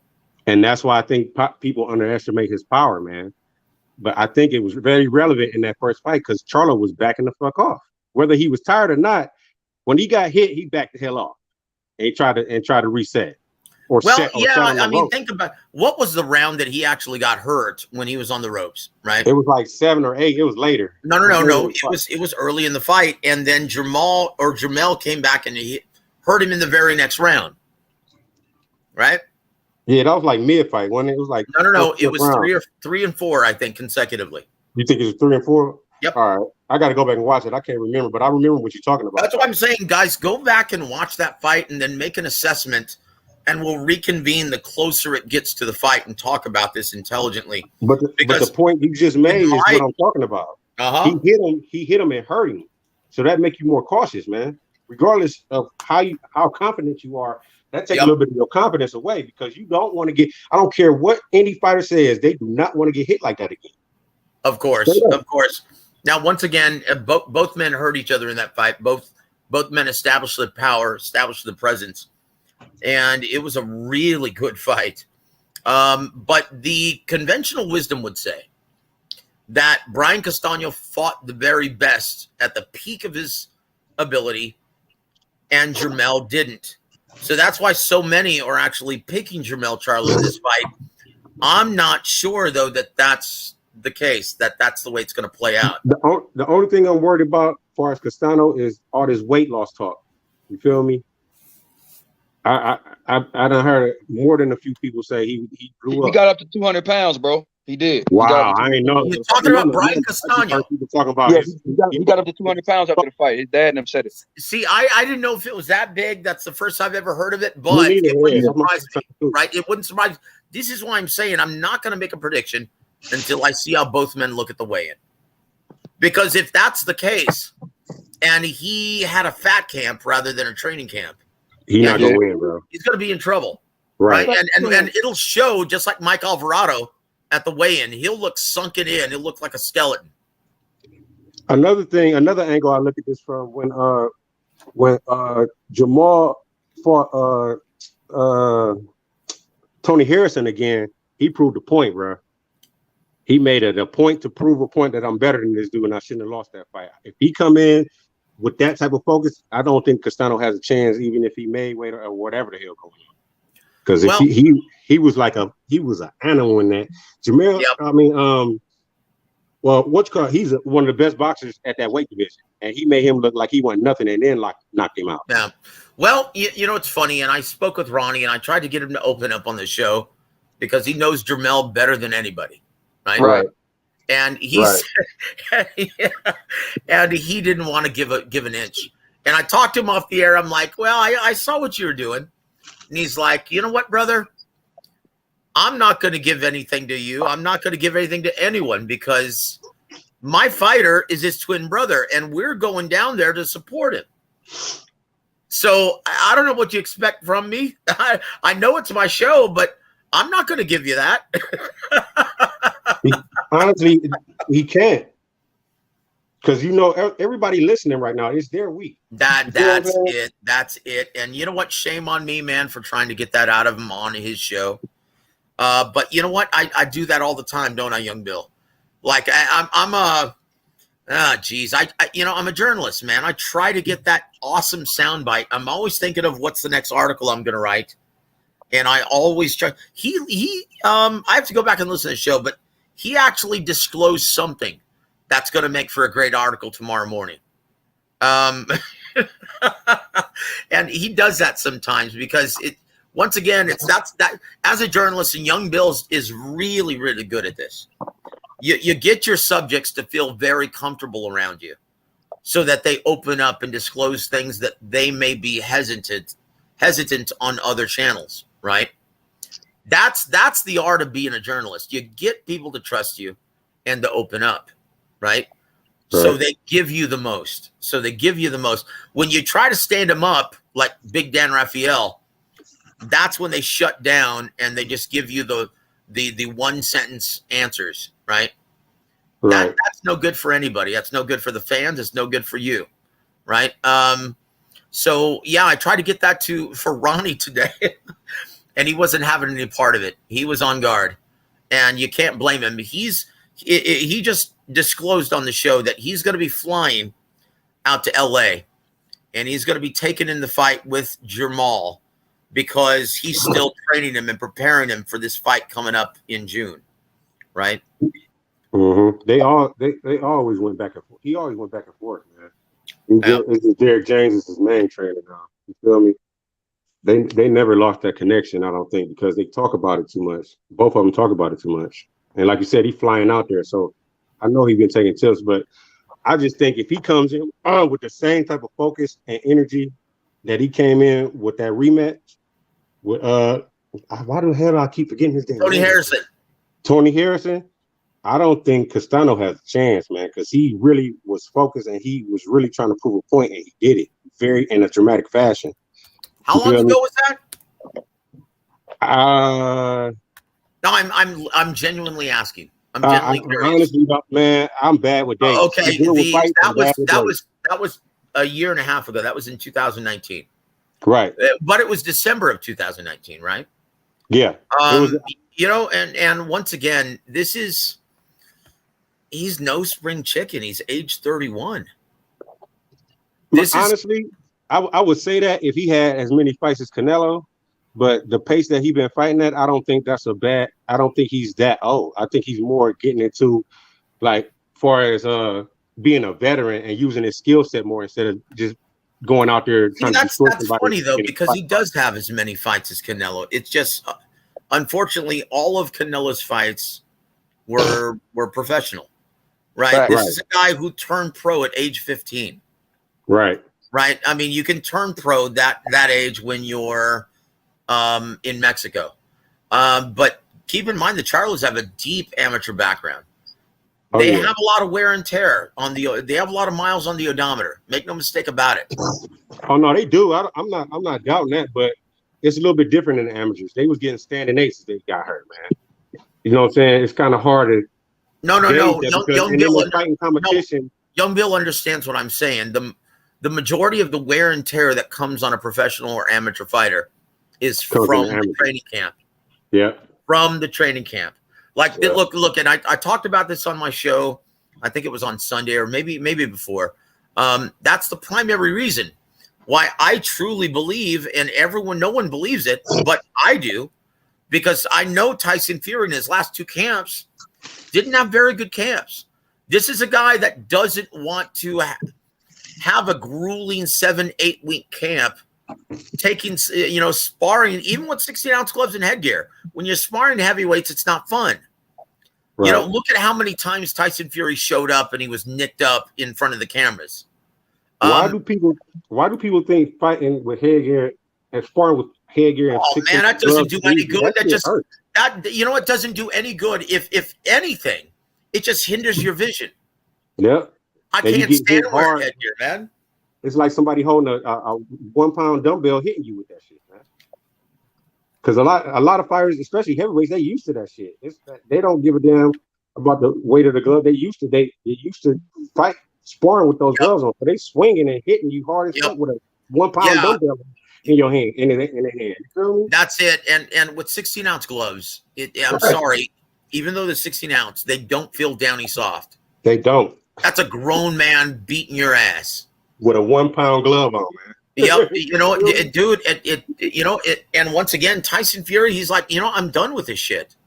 I'm done with this, man. And once again, fight night is the fun night. That's a night that you go out in front of your fans, in front of your family, you get dressed up, you have the great entrance music, the lights, camera, action. That's the fun part. You get to see your name in lights. The grueling part is the camp leading into the fight. And that's why I have no doubt in my mind that he is done. Unless they make him an offer that he can't refuse, he is done. Just like I knew Floyd Mayweather was done. And if you notice, Floyd's not coming back unless he can come back and doesn't have to participate in a grueling training camp with those grueling 2-a-days, right? Hey, Joe, guess who I saw at the gym, man? Oh, who, man? And well, first of all, what gym is Sugar, man. I met Sugar in person. That's right on, man. I love Sugar. He's one of the funniest guys that you'll ever meet in boxing. Man, he was working with this female fighter named Jelena. Her last name is I don't know, but he was working with her for Jonathan Banks. So he was out here in Vegas, man. I just happened to see him at the gym, and I told him that I'm from the show, and he was like, "Oh man, good to put face to the name." So yeah, Sugar is one of the best guys that you'll ever meet in the sport. He's a great guy, and he's very humble, and he's really funny, man. But if you're not careful, you'll miss out on his jokes because he's really sarcastic. Like it's very, very difficult to tell when he's joking or not. Did you catch that? Yeah. I was just about to say that, man. He looked like he got the poker face. Hey, I told Sugar, I said Tyson got you with your shirt off in every interview. He said I got him with his shirt off. No, that's a reality. Yeah, and he said I'm the one that got Tyson taking his shirt off. He said I just want to look better than him. He said even if he's in better shape than me, I got to look better than him. Yeah, Sugar's a great guy, man. And he learned. Man, so I just want to tell you I saw him. Yeah, I didn't expect to, man. Just going to the gym out here, man. You see your boy. He lives in Vegas now, man. Oh, I didn't even know that. I didn't know he lived in Vegas. Yeah. Okay. Yeah. He went to go see Devin Haney spar on Monday. Yeah. He went to see your boy. What's your channel, man? Young Billy Boxing. It's the same thing. Me and H, man, we family, man. So we go back and forth. Like I do the post fight on my shit. He'll do the live commentary on his and then stuff like that. Yeah, you know what? It's a shame, man. Did you ever get a chance to go out to the Mayweather gym? Nah, I haven't. I haven't been to the Mayweather gym. I want to go before I leave here. You have to. You have to, brother. They don't let people in there though. That's what I've been hearing, Joe. They don't let people in there anymore? Not as much, no. Oh, geez, that's pathetic. Look, man, just tell him you're a member of the media. Just tell him, dude. Yeah. Just tell him that you want to do a story on Jeff or something. You know, which you can. Jeff is a great guy. Yeah, I want to meet Uncle Jeff, man. Yeah, and hopefully maybe even Floyd Sr. will be there. But Floyd Sr., he's getting long in the tooth, man. He's like last time I spoke with him on the phone, he forgot he was talking to me and he just left me hanging on the phone. Like I could hear him talking to other people, and I'm like, Floyd. Hey, Joe. He's a national treasure, though, man. You don't know shit about boxing. Uncle Roger was too. They both are, man. They both are, dude. Floyd is a character. So is Jeff. They're just great people, man. But And Uncle D on here, man, and he wanted to talk, and I know he want to call me an aerosexual, but Bud Crawford getting beat, man. And yeah, I said it, C-Town, and yeah, C-Town. I know this is my first time talking to you on the panel, but I think Errol Spence is gonna beat Terrence Crawford, and I think Terrence Crawford. I think Terrence Crawford. With that. Oh, you hey, got, guys, Errol Spence? you know, guys. No, hold on. I don't have Errol Spence. Let me just say this once, guys. I just think they can beat each other, bro. Okay. And I want to see the fight and see who the fuck the best is. You get what I'm saying? I got Errol Spence, my boy. Shinak, the Hebrew Prince. Yeah. Shout out to my boy. Whole fight. I hope it ain't no knockout. I hope it ain't no knockdowns. I just hope they fucking fight and don't nobody even know who won. And whoever win, they actually need a rematch because people like you ain't win because he won. You get what I'm saying? I want that rematch. I want a trilogy out this shit. To be true, whether it's at 147 or 154, don't matter. I don't give a damn. A trilogy is all going to be contingent on how successful the first one is. First one is, yeah. That's it. Yeah. Unless it's a guaranteed deal like Wilder versus Fury. But right? honestly, I don't think that's gonna happen just because the attitude Bud has about boxing and the age that he's at. He's been saying he don't want to fight in his late 30s. He already in his mid 30s. Yeah, he sure is. And once again, time's running out for him. But I will say this. Look, the only thing I'm going to mention about Canelo versus Bivol, guys, once again, man, I thought that was a very easy fight to see. It's like talking to you guys, it was making me second guess myself. And I'm like, guys, I've been through like this scenario, trying to figure out how it's going to be played out. And in my opinion, I don't see how Canelo is going to be able to neutralize the strengths of this guy. And that's pretty much what ended up happening. Is as long as Bivol can take Canelo's best shot, it got to the point where he was so sure that he could take his best punch. He didn't even bother wrapping him up. Right. Like he would just cover up and he would push him back and he would sit in the pocket and stand his ground. I'm like, oh shit. When I saw that in rounds 5, 6, and 7, I was like, holy shit, Canelo is in serious trouble. He might get stopped. But again, that comes to the timing and the power. People underestimated Bivol's power, and Canelo didn't want to get fucking hit like that either. Yeah, you know what? I don't know why people. I mean, it's like go watch fight tape, guys. Right. Don't just judge a guy from his power just by the number of knockouts that he has, because a lot of times these guys at the world class level, they don't want to take any unnecessary risks. Right out. And that's what we see with Dimitri Bivol consistently not giving his opponents a window of opportunity large enough in which to counter effectively. He doesn't sit down very much, but he still has power. That left hand is like a lot of guys at middleweight. It's like their power hand. Mm-hmm. Like that's a vicious weapon. And his jab is a power jab. It's not. Yeah, exactly. And it's his first line of defense. And I knew it was going to be a problem for Canelo. What I want to know is, okay, now once again, maybe you guys have talked about this already, but I haven't heard it, and I want to get your opinions on this. My bad, Joe. Let me go mess with my boy Uncle D. I got Spence, Uncle D. I got Uncle Spence, Uncle D. You quiet as a church mouse right now because you know what I'm saying is true. You know what, Uncle D? What I'm saying is true, Uncle D. Hey, I'm quiet over here because I listened to them earlier. And I wanted to say something. And you know what? You probably hit the Cuban cigar. You probably had the Miami Vice tea on, Uncle D.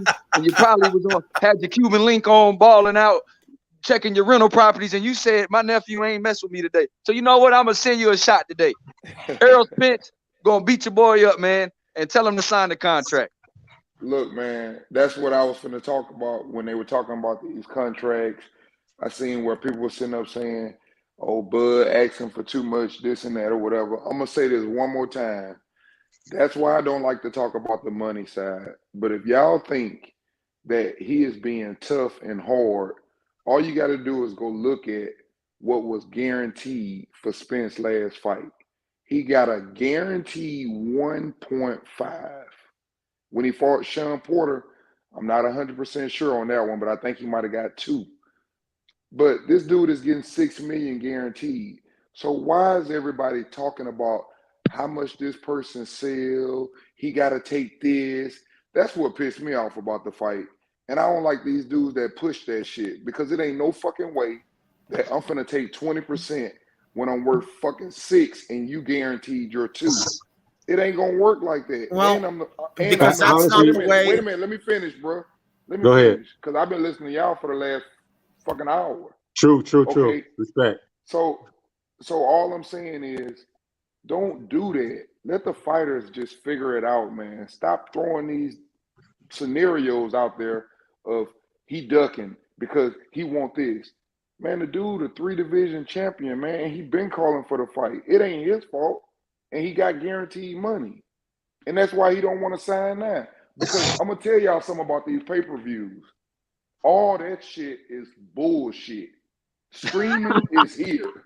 Streaming is here. Yep. So if y'all think that these motherfuckers getting 8 million, like for example, you can go on Google and pull up when he fought Danny Garcia. They say he estimated to get between 8 and 10 million, but his purse wasn't worth number 2 million. Then they say he was gonna sell somewhere between 600 and 800,000, and then you sell 200,000. Man, you ain't seen no motherfucking 8 million. Stop it. Not to mention Jerry Jones giving away half of the motherfucking tickets. Don't fucking play me, man. That's why I say that shit is so stupid. Just let the dudes make the fight. If he want to fight, he'll fight him, because he just got through giving up half of the pay-per-views to Ugas in a 1.5 contract. So what the fuck the problem is? You're going to make more money. So stop it. If anybody fucking scared, we know who it is. So stop that shit. Hey, Dito, the only thing I got to say about that is that both these fighters said, and both their teams said, they go keep this behind closed doors. So that's why they ain't shit out. They might have already signed the shit already. They ain't telling nobody though, because the last time they did that, the same shit you talking about went the fuck on, and it made the shit even worse. And that's what I'm saying, my man. People that's pushing that propaganda don't got shit to talk about, and more than likely they fanboys, and they just trying to get views, bro. Straight up. But that's what I'm trying to say, my man. I'm not saying it's them. I'm saying these motherfuckers that got these platforms. Stop doing that. They ain't got no other choice. They don't know boxing, bro. So they got to go with the drama shit. But don't throw that shit out there, because I think it's wrong for you to throw it out there, because you're giving a false narrative. I'm not saying it's wrong. I'm not saying it's wrong. They copying ESPN, bro. For real. They've been doing that shit for fucking years. Yeah, man. But Well, they gotta let guys, the fight happen, man. Can I ask you guys something? Okay, I know you just said you don't like to speak about the business of boxing, but I'm really intrigued about this because DAZN has actually changed their entire strategy around this fighter, and that's Canelo Alvarez. Okay, they just paid him $53 million to fight Dimitri Bivol, right? And so once again, how did their subscribers feel about paying already their $100 subscription price for the entire year, and then having on top of that to pay $60 just to see Canelo fight? How many pay-per-view buys? I'm one of them. I'm one of them See what it is. subscribers, The so I money already know was what you're there talking about. before. Did How many pay-per-view buys do you think they actually generated this past Saturday? In my opinion, I'll be very surprised if it's over 350,000 or 400,000. It's not even that close. The fight didn't even sell out. You see how many empty seats was in that motherfucker? Yeah, well, I told you guys that was the case. Several friends of mine who have third-party ticket outlets in Vegas told me that they were having a problem pushing the seats because, once again, it was reported to be a sellout within 5 minutes, but that was Eddie Hearn pretty much buying up a great majority of the seats and then selling them on a third-party ticket outlet. I'm sorry, go ahead, sir. For the money he's not gonna get. That's my whole point. What I just said, Joe. The problem is, man, back in the days, you could make money like that. It wasn't as many streaming services. It's people that watch every damn fight on a stream. They're not going to pay for something that they don't want to see. Right. I mean, and I've told everyone that for the past year. That's the worst problem in boxing. Listen to me. So my point is this, and I'm not going to sit here, like I said, because I don't want to do that. I don't want to throw no false narrative on Spence, just like I don't want to throw one on Crawford. But my point, what I'm trying to say is, if a person is going into a fight, and I told young Billy this, I said, if a person is going into a fight, it's just like you at your job. If they tell you, look, we're going to pay you 1.5 million guaranteed, but if you sell and do this, we'll give you 6 million. But if that same job, another job offer you and say, hey, we're gonna pay you $6 million a year, you're gonna take the $6 million a year because it's guaranteed. And this pay-per-view shit is really, really exaggerated. Y'all gotta understand that. Trust me, it ain't nobody, I promise you, unless they do something. Let me finish this. Unless they bring some new fucking damn thing that's gonna block streaming, listen to me. You heard it here first. You will never ever again in your life see 500,000 pay-per-view. Why? The UFC do it all the time. And Canelo, because they got a different dynamic. You know why? Hey, wait a minute. They got a different dynamic. You know why? Yep. You know why the UFC can do that? They have a completely different clientele. They got a completely different clientele, bro. Well, Canelo and Caleb Plant this. And plus, they put the best against the best. Canelo and Caleb Plant did good. You know that. They send their real fighters out there. That's what I'm trying to say. I'm saying Canelo and Caleb Plant did some good pay-per-views. Yeah, they did like 778,000 from what I was told. Man, listen to me, man. If Canelo would have fought Charlo, trust me, that pay-per-view would have fucking sold. It would have been a lot of streaming. Don't get me wrong. But people would have bought that shit. I agree. Probably 200,000 more would have bought it. I mean, let's not overdo it. Let's not overdo this shit, bro. Yeah. Look. No. I'm not saying it would have been extreme, but it would have sold out, and they would have sold more pay-per-views. Yeah, but here's the thing, though. But we also real quick. Let me say something real quick about the pay-per-view thing, right? Listen, UFC, like, I mean, you do have fight fans that cross over between mixed martial arts and boxing and whatnot. Very few. I watch all that shit. But yeah, but here's the thing, though. How much does the pay-per-view buys of UFC affect the Canelo bout that happened this past weekend, especially since we understand that the Canelo or the UFC has a certain fan base that may not care for a Canelo bout. You know, that's what I'm saying. Like, we got to deal with percentages. I mean, how many? Just because Charlo is going to fight Canelo, let's be honest. How many more people than what's being reported? This past Saturday are going to actually. How many more people are going to actually buy that damn pay-per-view? What, 200,000 more at the most? No, look, man. Let's be honest. I mean, I think we're overrating this pay-per-view bullshit too much, man. I do too, but at the same time, you got to think about this: the UFC puts the best against the best all the time. And that's why they get the views they get. If the boxers did that, if Canelo would have fought Benavidez, win, lose, or draw, if he would have fought Benavidez, Andrade, and Charlo, trust me, pay-per-views would have went up, bro. Okay, but listen to what you just said. Hold on. Not even what you just said. Listen to what you just said. And I don't care who wins. I don't give a fuck who you think win. I'm just talking about them big ass names against each other in that ring. Real boxing guys, those aren't big ass names to anyone outside of the diehard boxing community. The fights that people want, they're big names for the real fight. Hey, listen, everybody, real fight fans are purchasing these fights. Look, I'm gonna tell you something. The majority of the people, let's get one thing straight. And I understand where you guys are all coming from, but let's get one thing straight.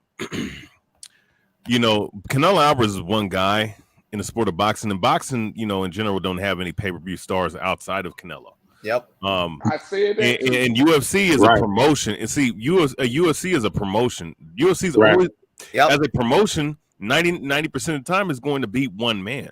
You know what I'm saying? When you stack a bullshit undercard that we witnessed this past Saturday. I mean, look at this. Look at the card that was stacked on US, because I was watching that shit simultaneously. You had 2 title bouts, right?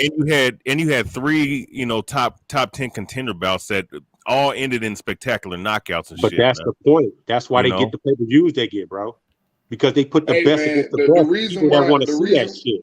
You this get what I'm saying? I was trying to say. Hey, Clown, this is what I was trying to say. I agree with you, man, about, the UFC getting more pay-per-views, but this is what I'm trying to say to y'all right now. A perfect example right now is what I'm saying. Everybody on this panel, and I ain't saying this is a guarantee, but I'm just going to throw this out here. If, for example, let's say Spence fight Blair Cobbs. Let's just say he fight Blair Cobbs next. Everybody on this panel is probably going to stream it if they got a stream. But here's the thing. Everybody on this panel might have a stream, But if Errol Spence and Crawford get in that fight, I'm gonna buy it. I'm gonna buy it because I want to you're in the minority, brother. I'm sorry, diehard fans. But people No, do that. they're not going to. Me. Listen to me, bro. Oh, dude. I'm just saying that. It has to happen on a consistent basis. Hey, D, let me say this, D. This H. Let me say this. I want you to finish what you're saying, but I want to see what Joseph got to say to give us a different perspective. And let's hear him out. What he got to say. But go ahead. Okay. Can I just say one thing, D, real quick? Yeah. If boxing did on a consistent basis what the UFC does, you would see those numbers. They might not go up much, but they would fucking go up, bro. They will go especially up for the big and fight. that's my whole point. Right now, you've already had a boxer come out and sit up and say, "I ain't never picked my fight. They just tell me who I'm fighting." Right. Y'all think we're gonna keep paying for that bullshit? Right. And you know what, Del True? Hey, and I don't mean to cut you off, but let's just look. You know, and this, you know, the culture in MMA right now versus boxing, because you know, I look at both communities and whatnot. It's way more competitive. It's way more competitive, and even though you have the monopoly, which you know, going back 10 years, dealing with trainers and just people in general, they hated that monopoly that the UFC, put out 10 years ago. It may be a little going back maybe a year or two than 10 years ago, but right now, since the competitive atmosphere is there, regardless of how much guys are making, I will say this: at least there is a very, very healthy, a very non-toxic environment. With boxing, this shit is super toxic. Like you try to tell these guys about the different championships right now. Like, and this is what's killing. But historian, now people were talking about the pay-per-views, and I want to hear what Joseph got to say about that. Right. Because from what I see, Joseph got a lot of experience in the game. That's what I know. Yeah, definitely. Well, definitely not. Thank you, H. I appreciate it, man. Now, look, guys, one of the reasons for me bringing this up is because, once again, DAZN, they've conditioned their entire strategy, changed it. And, guys, make no mistake about it, that's why they're promoting heavily the women and the smaller weight divisions. Because they've been looking for more cost-effective talent, cost-effective matchups, cost-effective entertainment, because all of their money is being thrown at Canelo and Anthony Joshua later on this year, as well as Gennady Golovkin. But the big one, the big breadwinner, the guy who's making pretty much most of the money in their annual budget, especially in the domestic USA, is Canelo Alvarez. But with only 800,000 subscribers, that's terrible. Like when you think of how much money they've been bleeding over the last 3 years, they've lost over $1 billion. Right? No, that's according to the trades. That's accurate, right? Damn. So my question is, and once again, they added this and made this fight a pay-per-view, but with as many people that were stinking on this fight, saying that Bivol, well, this was a cherry pick and all that nonsense, right? But really trying to rationalize why they shouldn't have to buy this. How many pay-per-views do you think they actually did? And do you think it's enough to rationalize and justify that $53 million purse, guaranteed purse? No. They didn't. They probably can't even pay Canelo, man. They had to take out a loan. And guys, and once again, you're fooling yourself if you think that fans have grown accustomed to illegally streaming this shit and not paying for it. Okay, you're insane if you think they're gonna. Okay, well, all of a sudden they're giving us Spence and Crawford. Okay, well, I'm gonna reward these guys by paying for this shit. After 2 years of not paying for a damn thing, you're nuts if you think that that's the way diehard fans are going to react. Diehard fans are going to pay for it. Diehard fans are not paying for shit. Are going to stream that shit. No, supporters of the fighters are going to pay. That's not true. Nope. Yeah, well, guys that ain't fucking have proven that this is not the case. Hey, you know what? But here's the thing, though. But let me say this, though. Let me say this, BH. Yeah, you got it. Wait a minute. Let me say this real quick. He just said real fans ain't gonna fight ain't gonna pay for it. I can agree with you on that. They haven't. You're not going. Wait a minute. But you're not gonna tell me a supporter of a fighter. That's like a person who donates to a fighter and wants them to do good. I'm gonna support because I believe in both of the brothers. And if them two dudes get in the ring, that's the reason I'm paying. Not because I'm a diehard boxing fan. I'm doing it because I support that they getting in the ring and they both very talented. Okay, you're in the drastic minority. Listen, you're missing the point. No. You're missing the point, my friend. No, listen to what I'm saying. I have been listening to what you're saying. I'm saying as a supporter. I did listen to that, and it's nonsense.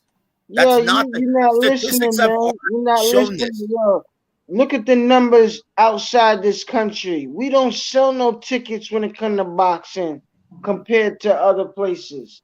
We do not sell tickets. Because they support their fighters. Hold on, guys. Hold on. So where do they sell tickets? The UK, right? Yeah, that's it. They support their fighters. Hold on, in now, Mexico. Really? So DAZN, why do they only have 500,000 subscribers in the UK then?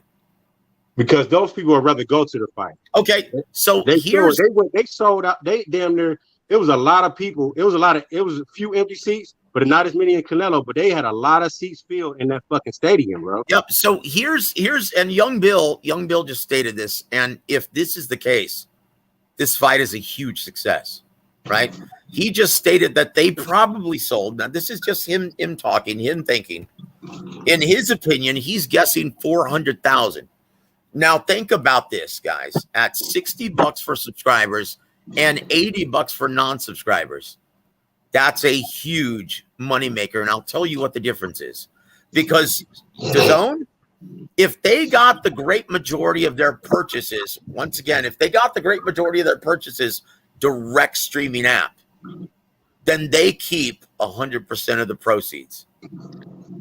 Okay, that's the biggest difference between Fox or Showtime using the antiquated cable and satellite distribution method, right?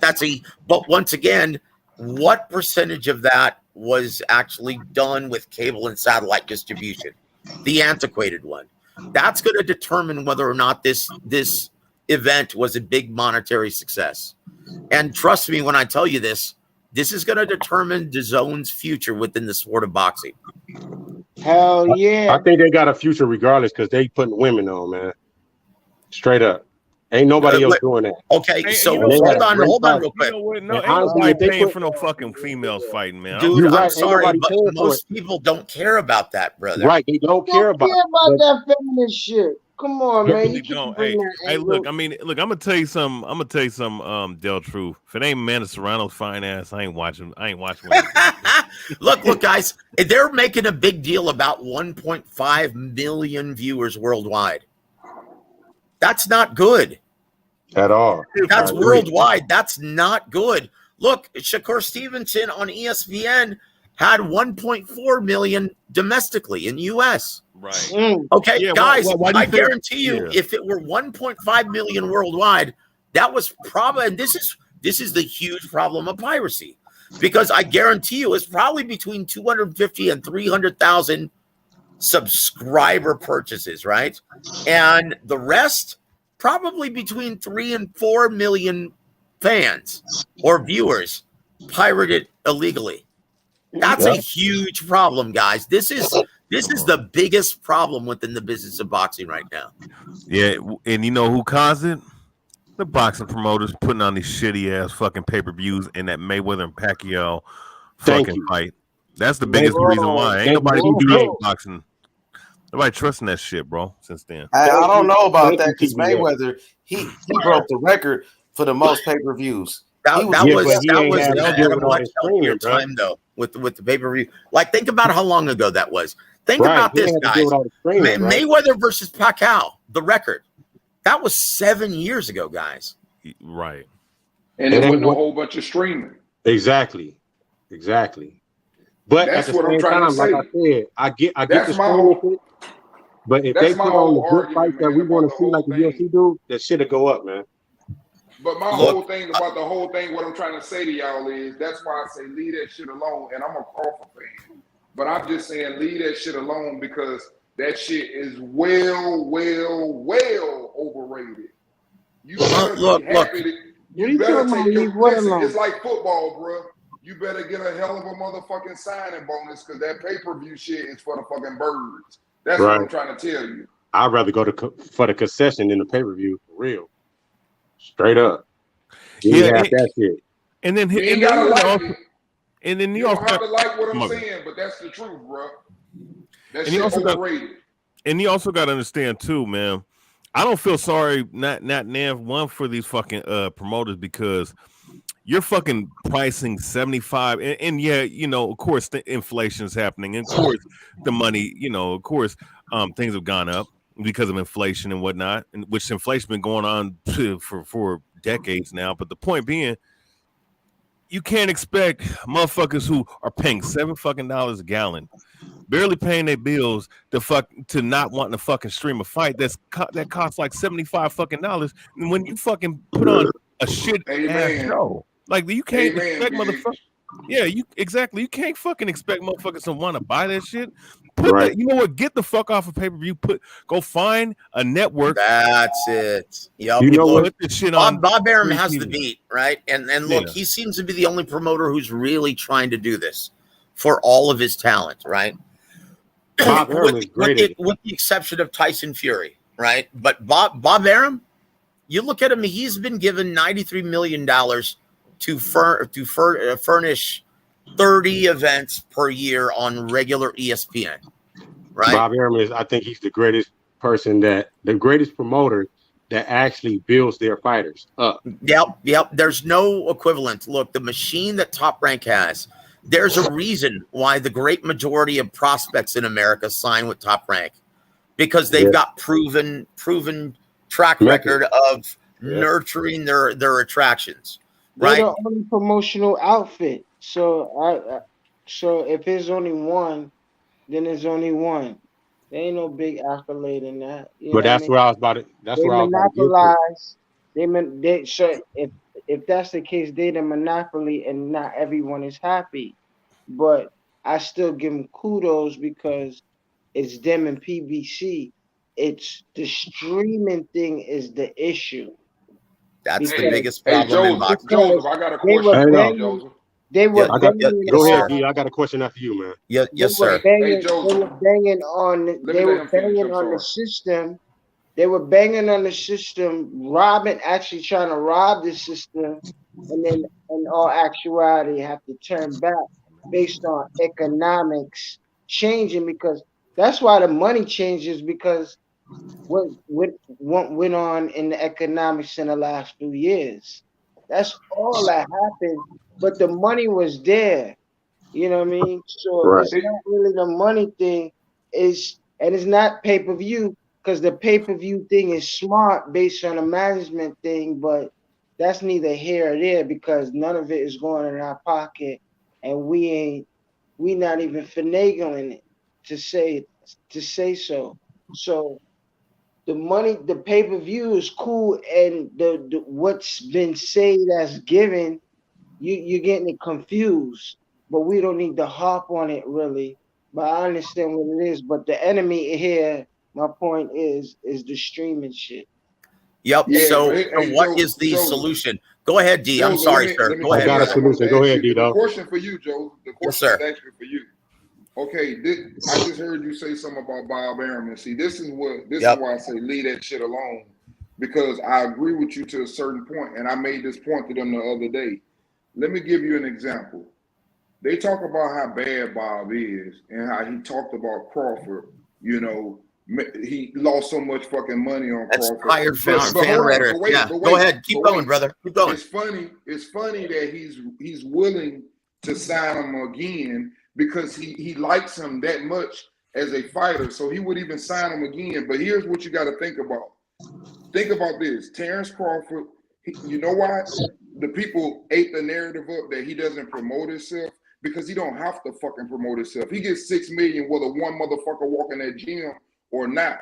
The difference is when When Al Heyman does a thing with Earl Spence and the Keith Thurmans, he's telling them, hey man, you got 1.5 million. Now if we sell 800,000 pay-per-views, I'm gonna give you 8 million. And that's the thing. So when the shit doesn't sell, he's not stuck. Bob is stuck, bro. Bob is stuck. And people don't understand that. He gotta pay that type of money every time. I can guarantee you, ain't none of them motherfuckers over there made no 8 million every time they fought. Well, this is once again the reason why he signed him to that big guaranteed purse. He was so confident that he could get into big fights. This is why at the tail end of that time period, that the tail end of that contract, he basically was really candid to the media, saying, "You know what? I could have built a really great house, man, in Beverly Hills with the amount of money that I've lost on Terrence Crawford's fights." And once again, it's in his best interest to try and make the big fights with Terrence Crawford. Unfortunately, that takes two parties. That takes two. He got his money back in the last fight, Joseph. He got his money back the last fight. Let me tell you what he did. Wait a minute. Let me tell you what he did, Joseph. The same way you just said with the. Well, let's see if you have the right information. Go ahead, sir. Wait a minute. I'm not saying it. I'm not saying about how much he sold. I'm just telling you he made some of his money, and I'm going to tell you what he did. He was already locked in, and you know it, and I know it. What he got to pay Crawford. That doesn't change for Crawford. Mm-hmm. That doesn't change. But this is what he did. Two ways. Number one, he's got the ESPN Plus app, but everybody don't know that fucking app.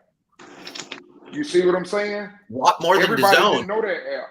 Yes, yep. Exactly. Kind of like the Zone, but it's worse though. It's worse. No, it's actually better. The number of subscribers are much higher. They're up to 17 million right now. Because it's ESPN. That's right. It's Disney. That's right. But what I'm saying is, but what I'm trying to say is, you know, the normal thing what people can do. Listen, this is the normal thing. This is the difference between the reason why I say it's worse. The difference between ESPN Plus and the Zone or Showtime. The difference is when you click on fucking Showtime, you just say I want the pay-per-view. On this motherfucker here, you got to go find another motherfucking app. Everybody ain't that fucking damn internet smart. I heard a lot of people saying they couldn't find it. That's what I'm trying to say. The Zone is totally different. It's on there. As soon as you fucking click on, that shit ready for you. Look, keep in mind, once again, you're missing out on this, though, brother, okay? And with all due respect. Let me go after you, bro. Well, okay, very good. The ESPN Plus app, it doesn't seem to be hindering UFC pay-per-view sales. No. Okay? So once again, that's not accurate, brother. You have to understand, there are 800,000 domestic subscribers for DAZN. There are 17.8 million subscribers for the ESPN Plus app. That's all you have to know. Okay, and once again, Bob, he hasn't made any money off of a Terrence Crawford fight since he was fighting on HBO. And that's the reality. Really? That's all cat. You know why? Because Crawford has always been a popular fighter. Man, Crawford sell every he's the most popular fighter. Look, that's neither here nor there. That doesn't matter. Look, Tyson that's who got him the deal. Listen. That's who got Aaron the deal. No, it was the potential big fight. It was that big fight potential. Look. Okay, Tyson Fury. What brings numbers? Here. Absolutely. Hey, man. Crawford Listen, I'll explain. Nobody else. I'll explain. I'm sorry, Joe. Hold on. No. I'll explain. You know the sport. No, I got to say this. You may know the sport. You may know the sport better, and you know way more than I do about the Then what are you guys arguing about? Listen, I've been listening to you. It's nonsense. With all due respect. I'm telling you, you may know more about the business than me, but I'm going to tell you like this. I may not know the boxing business, but I do understand business. Ain't no motherfucker got a motherfucker making more money than they making. So stop it talking about he ain't making I don't know. Wait, who is the MF that you're referring to? Who's the MF that you're referring to? Who's that? It's like saying fucking Jerry Jones don't make fucking money. No, that's jeez, guys, look. Hey, hold on. Just let me say this, man. I'm talking about each individual fight. Hey, but just let me say this, yo. Listen. We know them Yeah, but don't PBC tell me the fighters. man Hey, ain't making money, man. D the Truth. And then you We want to know them sign him PBC again? fighters be getting some good money. We all know that. I understand Man. that, but don't tell me the man ain't making no money. And you I want don't to care sign about him none of again? that. Who ain't making no money? Look, guys. I think this is the biggest difference between now Just and don't back say that on here, and because back like 20 years ago, bro. Who ain't Okay. making no Not money? intelligent. You Look, had I know this for a fact. To say Okay, that I'm losing money and I'm finna sign him again for No, more no, money? no. Because of the big fight potential. Now, keep in mind when he re-signed him to an extension. Now, listen, please. Don't just wait for me to stop. Actually, listen to what I'm telling you. Okay, because this is the fact. All right. He was doing business and negotiating a deal with Al Heyman when he was getting that extension for Terrence Crawford. He thought for sure, in fact, it was factored into his contract that they were going to put together the Errol Spence fight. That's how confident they were. So they signed him to this absurd $4 million guaranteed purse, way beyond his market value, because he thought for sure he could either get him the Pacquiao fight or get him the Errol Spence fight. Guess what? He got neither. So after that extension, he lost money on every single Terrence Crawford fight. That's the reality. That's per Bruce Trampler, brother. Just like Tyson Fury. Okay, they lost money on every single Tyson Fury fight. Not because he wasn't popular. Look at the Live Gate. The Live Gate did 18 and 19 million, respectively, on 2 fights with Deontay Wilder. But guess what? Those 2 events still lost money. And why? Because they gave them too big of a guaranteed purse. Same with Tyson, same with Terrence Crawford. So I'm telling you the reality of this, guys. I never argued with that part. I said, don't say that question. Bob didn't make money. That's the only thing I said. I ain't arguing Bob that didn't part, make money on those fights. That's the Hey, reality. you asked the question, man. You asked the question. I'm trying to answer it for you, bro. For everybody. Back in like the 90s, 80s, 70s, even all that shit. They had way more fights on other networks to build these fighters up and to build these fights up before they start making all that money. ESPN is the only one that still does that shit. And Showtime sometimes. You know what I mean? Showtime and ESPN, that's why they still out there. That's why they fighters get so much clout, because they show free fights and watch these fighters grow. You get what I'm saying? Everybody can watch these fighters grow. If they still had Tuesday night fights, Friday night fights, Saturday night fights on all these different networks for all these up and coming fighters, and when they finally reach that plateau, those fights, I'm not saying they would do 500 million pay-per-views, but they would damn sure sell way more, and these undercards would be way more exciting and way more interesting, even to other people that's casual fans, if they could see these fighters without having to pay for them first. Well, here's when the last time you seen any contender on any network that you literally either had to pay for a cable or pay for a pay-per-view to see these motherfuckers? Well, here, man. Look. You brought in here. Let me tell you what the big difference is between now and then, right? Think about how much. Let me tell you. Do you know how much a promoter? Here, listen. Do you know how much? Here, listen to this. Do you know how much a promoter used to make for a main event on Friday Night Fights to promote and host a Friday Night Fights event? Do you know how much a promoter used to get paid? And this is not just a fighter. This is for the entire fight card. Do you know how much it used to be paid? Okay. Take a guess. Take a guess. No. I want you to tell me, because I have something to say after that. Because it's going to shock you. Promoters would only get paid $50,000 to host a Friday Night Fights. That's fine. That's all fine and so well. Think about that in this era with inflated purses, right? $500. That's what it sounds like to me. That's all. That's all fine and well. That's all fine and well. But why not take the DAZN route? And people are paying for subscriptions. If you got 100,000 people paying for subscriptions, even if it's that low of a number, that's how he making money, brother. And you show these fights. Why not use the DAZN route? Because they've lost more money than PBC. No. What I'm saying is, as far as what I'm talking about, why not show these fights to these subscribers or these people that's paying this shit $100 a month, and they don't have to pay for it?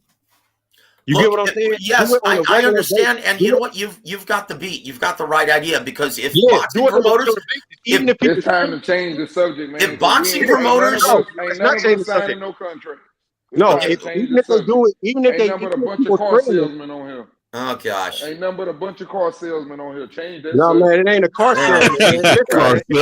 All right. If they show some of these fights some of these up and coming fights on the zone to everybody for free, if it's not a pay-per-view event, even people streaming that shit is gonna be like, man, I might want to type has to be because they got good fights on here. You get what I'm saying? Sound like some bullshit to me.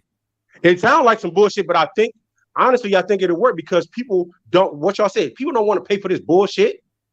So start with bullshit for free, and then when some real shit come on, most people will be like, "Oh, this is a real fight. Let me see what's up with this shit." You know what? But we had real fights in the 70s, and guess what? It was on ABC Worldwide of Sports, man. Yep, Wild World. Right, but that was a different era. You got to think about it. Right now, everybody got something that they can hold in their hand and watch the fight. And that's true. No, that's true. That's why they should get with one of these apps. Like Hulu would be a great option for one of these clown ass boxing promotions. Absolutely. That's my point. That's my point. I'm not saying the same. What if you use Hulu? What if you use Netflix? And see, the thing is, when you got the fighters, don't nothing change for you. Don't nothing change for you. You just got an app, but the app bring you more money.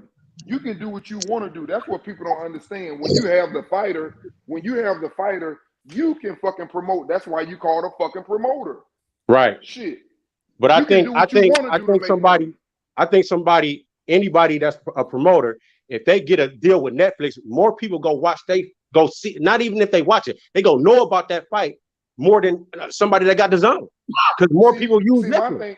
You see what I'm saying? And I'm not saying you got to use Netflix. I'm just saying use a platform like that to show these fights that people would never see. Well, my thing is when you have fighters like Spence and Crawford, what you got to understand is you can do whatever the fuck you want to do. You can sit up, for example, and go just walk to somebody. You the fucking promoter. They're your fighters. They're your fighters. I'm not arguing that. Right now, buy fucking cookies. You can fucking Chips Ahoy cookies. Put Spence, make some more money. You can make fucking much money as you want to make. You the promoter. You make the money. It's all about what you do. It's the same as you on these boxing channels. Y'all can sit here and don't do nothing with it. Or you can sit up, for example, start selling your merchandise. It's all about you. You the fucking promoter. But that's my point. If a promoter, like say, all right, Showtime show Bellator on YouTube for free for everybody, bro. And then you got to pay for the main event. How many people if they sit there and watch them undercard and that undercard is live, and then they cut it off and that main event coming on, most people that's really interested in that shit is gonna fucking pay for that shit, bro. And you know what? That's not true. You don't have to pay for Bellator. It's on Showtime. Let me finish though, bro. Hold up. It's a part of the Showtime app. Let me finish, bro. Go ahead. It's a part of the Showtime app. You know what I mean? So I like what PBC is doing with Showtime. They give you a good deal. You get Bellator and you get boxing. You get this undisputed fight with Charlo. Come on, bro. Right. That's it, because they're using their platform to the best of their ability. If everybody did that as a promoter, especially for boxing, it would, because that's what the UFC do. Well, yeah, the way they promote that shit is way different. And another thing y'all got to understand, all the young fans love the UFC. Boxing is an old man sport. We love the science of it. It's the UFC is for young people. And when you talk about all those people that subscribe to ESPN Plus and you brag on it, I just want to let you know, you do know on ESPN Plus you can watch all the fucking college basketball games. Yeah, so I know. All of those people are already on there. Yeah, I know that's top rank though. But I'm just saying, we were talking about that ESPN and all them subscribers. I'm just saying, I like that shit. Got a lot of good shit on it. Yeah, so for sure. What I'm saying. But Showtime is good too, though. Showtime is good too, though. What I'm saying, right. D. But the young people like UFC is what I'm saying. So that's but you get Bellator. Bellator is just like UFC. It's the same that's shit. What I'm saying. More people go towards from what you saying, D. More people want Showtime, that Showtime app, more than any other app because they got the Bellator on there. Yeah, we get Bellator, you get the way boxing, you get the movies and shit. It's the way they using it. You see what I'm saying? It's the way they using it. That's why a lot of people get hip to a lot of fighters on Showtime. But the thing is, I want to talk to Joseph about something. Joseph is still here? No, he dipped off. Damn. He dipped out. Yeah. Oh, okay. But man, Terrence Terrence Crawford, right? I want to talk about Terrence Crawford. How Terrence Crawford is in such a great situation, being a free agent at the right time. Right. At the perfect time. You got Canelo, who just got beat. Terrence Crawford sitting there, the number one pound for pound, the best fighter in the world, bro. I think Al Heyman and PBC, they got to make it happen, bro. I seen Floyd Mayweather met up. They gonna make it happen. Al Heyman is a smart man. I hope they make it happen. Al Heyman is a smart man. I hope he get him. Listen, I hope he get him. He is. Saying, listen, it's hard though. Listen, it's a reason, and that's what I'm trying to say. No, you know the best thing about it, D, that Canelo lost. Because they was gonna give Canelo. Listen, because they was gonna give Canelo all of that money. Now with some of that money, you give it to the real best fighter in the world, Terrence Crawford. Yes, and who deserves it. I want that. I want that more than anything. But this is what I'm trying to say, and this is what nobody is understanding as the person, as an athlete. There is nothing in the world better than guaranteed money. So the reason why I'm saying this is because right now they saying that the reason why ain't nobody talking about the fight is because they waiting to see what happens between Charlo and Castano. Because Terrence Crawford basically is saying, because I'm pretty sure what he's looking at in his contract, and this is hard for a man to do. If I'm sitting up looking at a contract and it's saying, for example, $4 million a fight, and I was getting $6 million guaranteed a fight, I'm gonna look at that and be like, $4 million guaranteed plus pay-per-views. I'm like, okay, I just do this 2-fight deal and I'm taking my ass back somewhere else, because he doesn't trust that pay-per-view bullshit. But at the same time, guaranteed money. You got to do the contract, but he doing it just to beat their ass. You got to look at it. Okay, you see this now? Now, D, well, guess what? If they don't come correct, D, listen, D, if they don't come correct, guess what? He got options. Pro Bellum, Richard Schaefer, No Nito Donaire, who he working with. They got a lot of money over there. Guaranteed money. I'm talking guaranteed money, but brother. I'm saying my point, H Money, is he only doing this because he want to fight Spence and what's called. They can still make the fight with them. You can still make the fight with Pro Bellum and them. But listen, what I'm saying is he there for one reason, to get them 2 motherfucking goddamn unified championship fights, and he letting you know. That's why they saying he doing a 2-fight deal. He don't want to deal with that bullshit, and I don't blame him, because I understand guaranteed money. So why not? Okay, so why not have a venue? Why not choose a bigger venue? Because if they put that fight in the Raiders new stadium, bro, just if that motherfucker go sell out. First of all, second of all, wherever they get on pay-per-views, it's gonna do numbers just because it's a big ass fight. D, you might have met your match, D. You sell them all them tickets. Sell them all them tickets in that big ass stadium. He gonna have the money to cover that motherfucking $6 million. AD, you might have met your match tonight, man. Hey, but I the biggest Earl Spence supporter out here. You know what I'm saying? Being represented for Earl Spence Jr., the unified, undefeated welterweight champion of the world, Ben Israel, representing man down. What's good, my boy?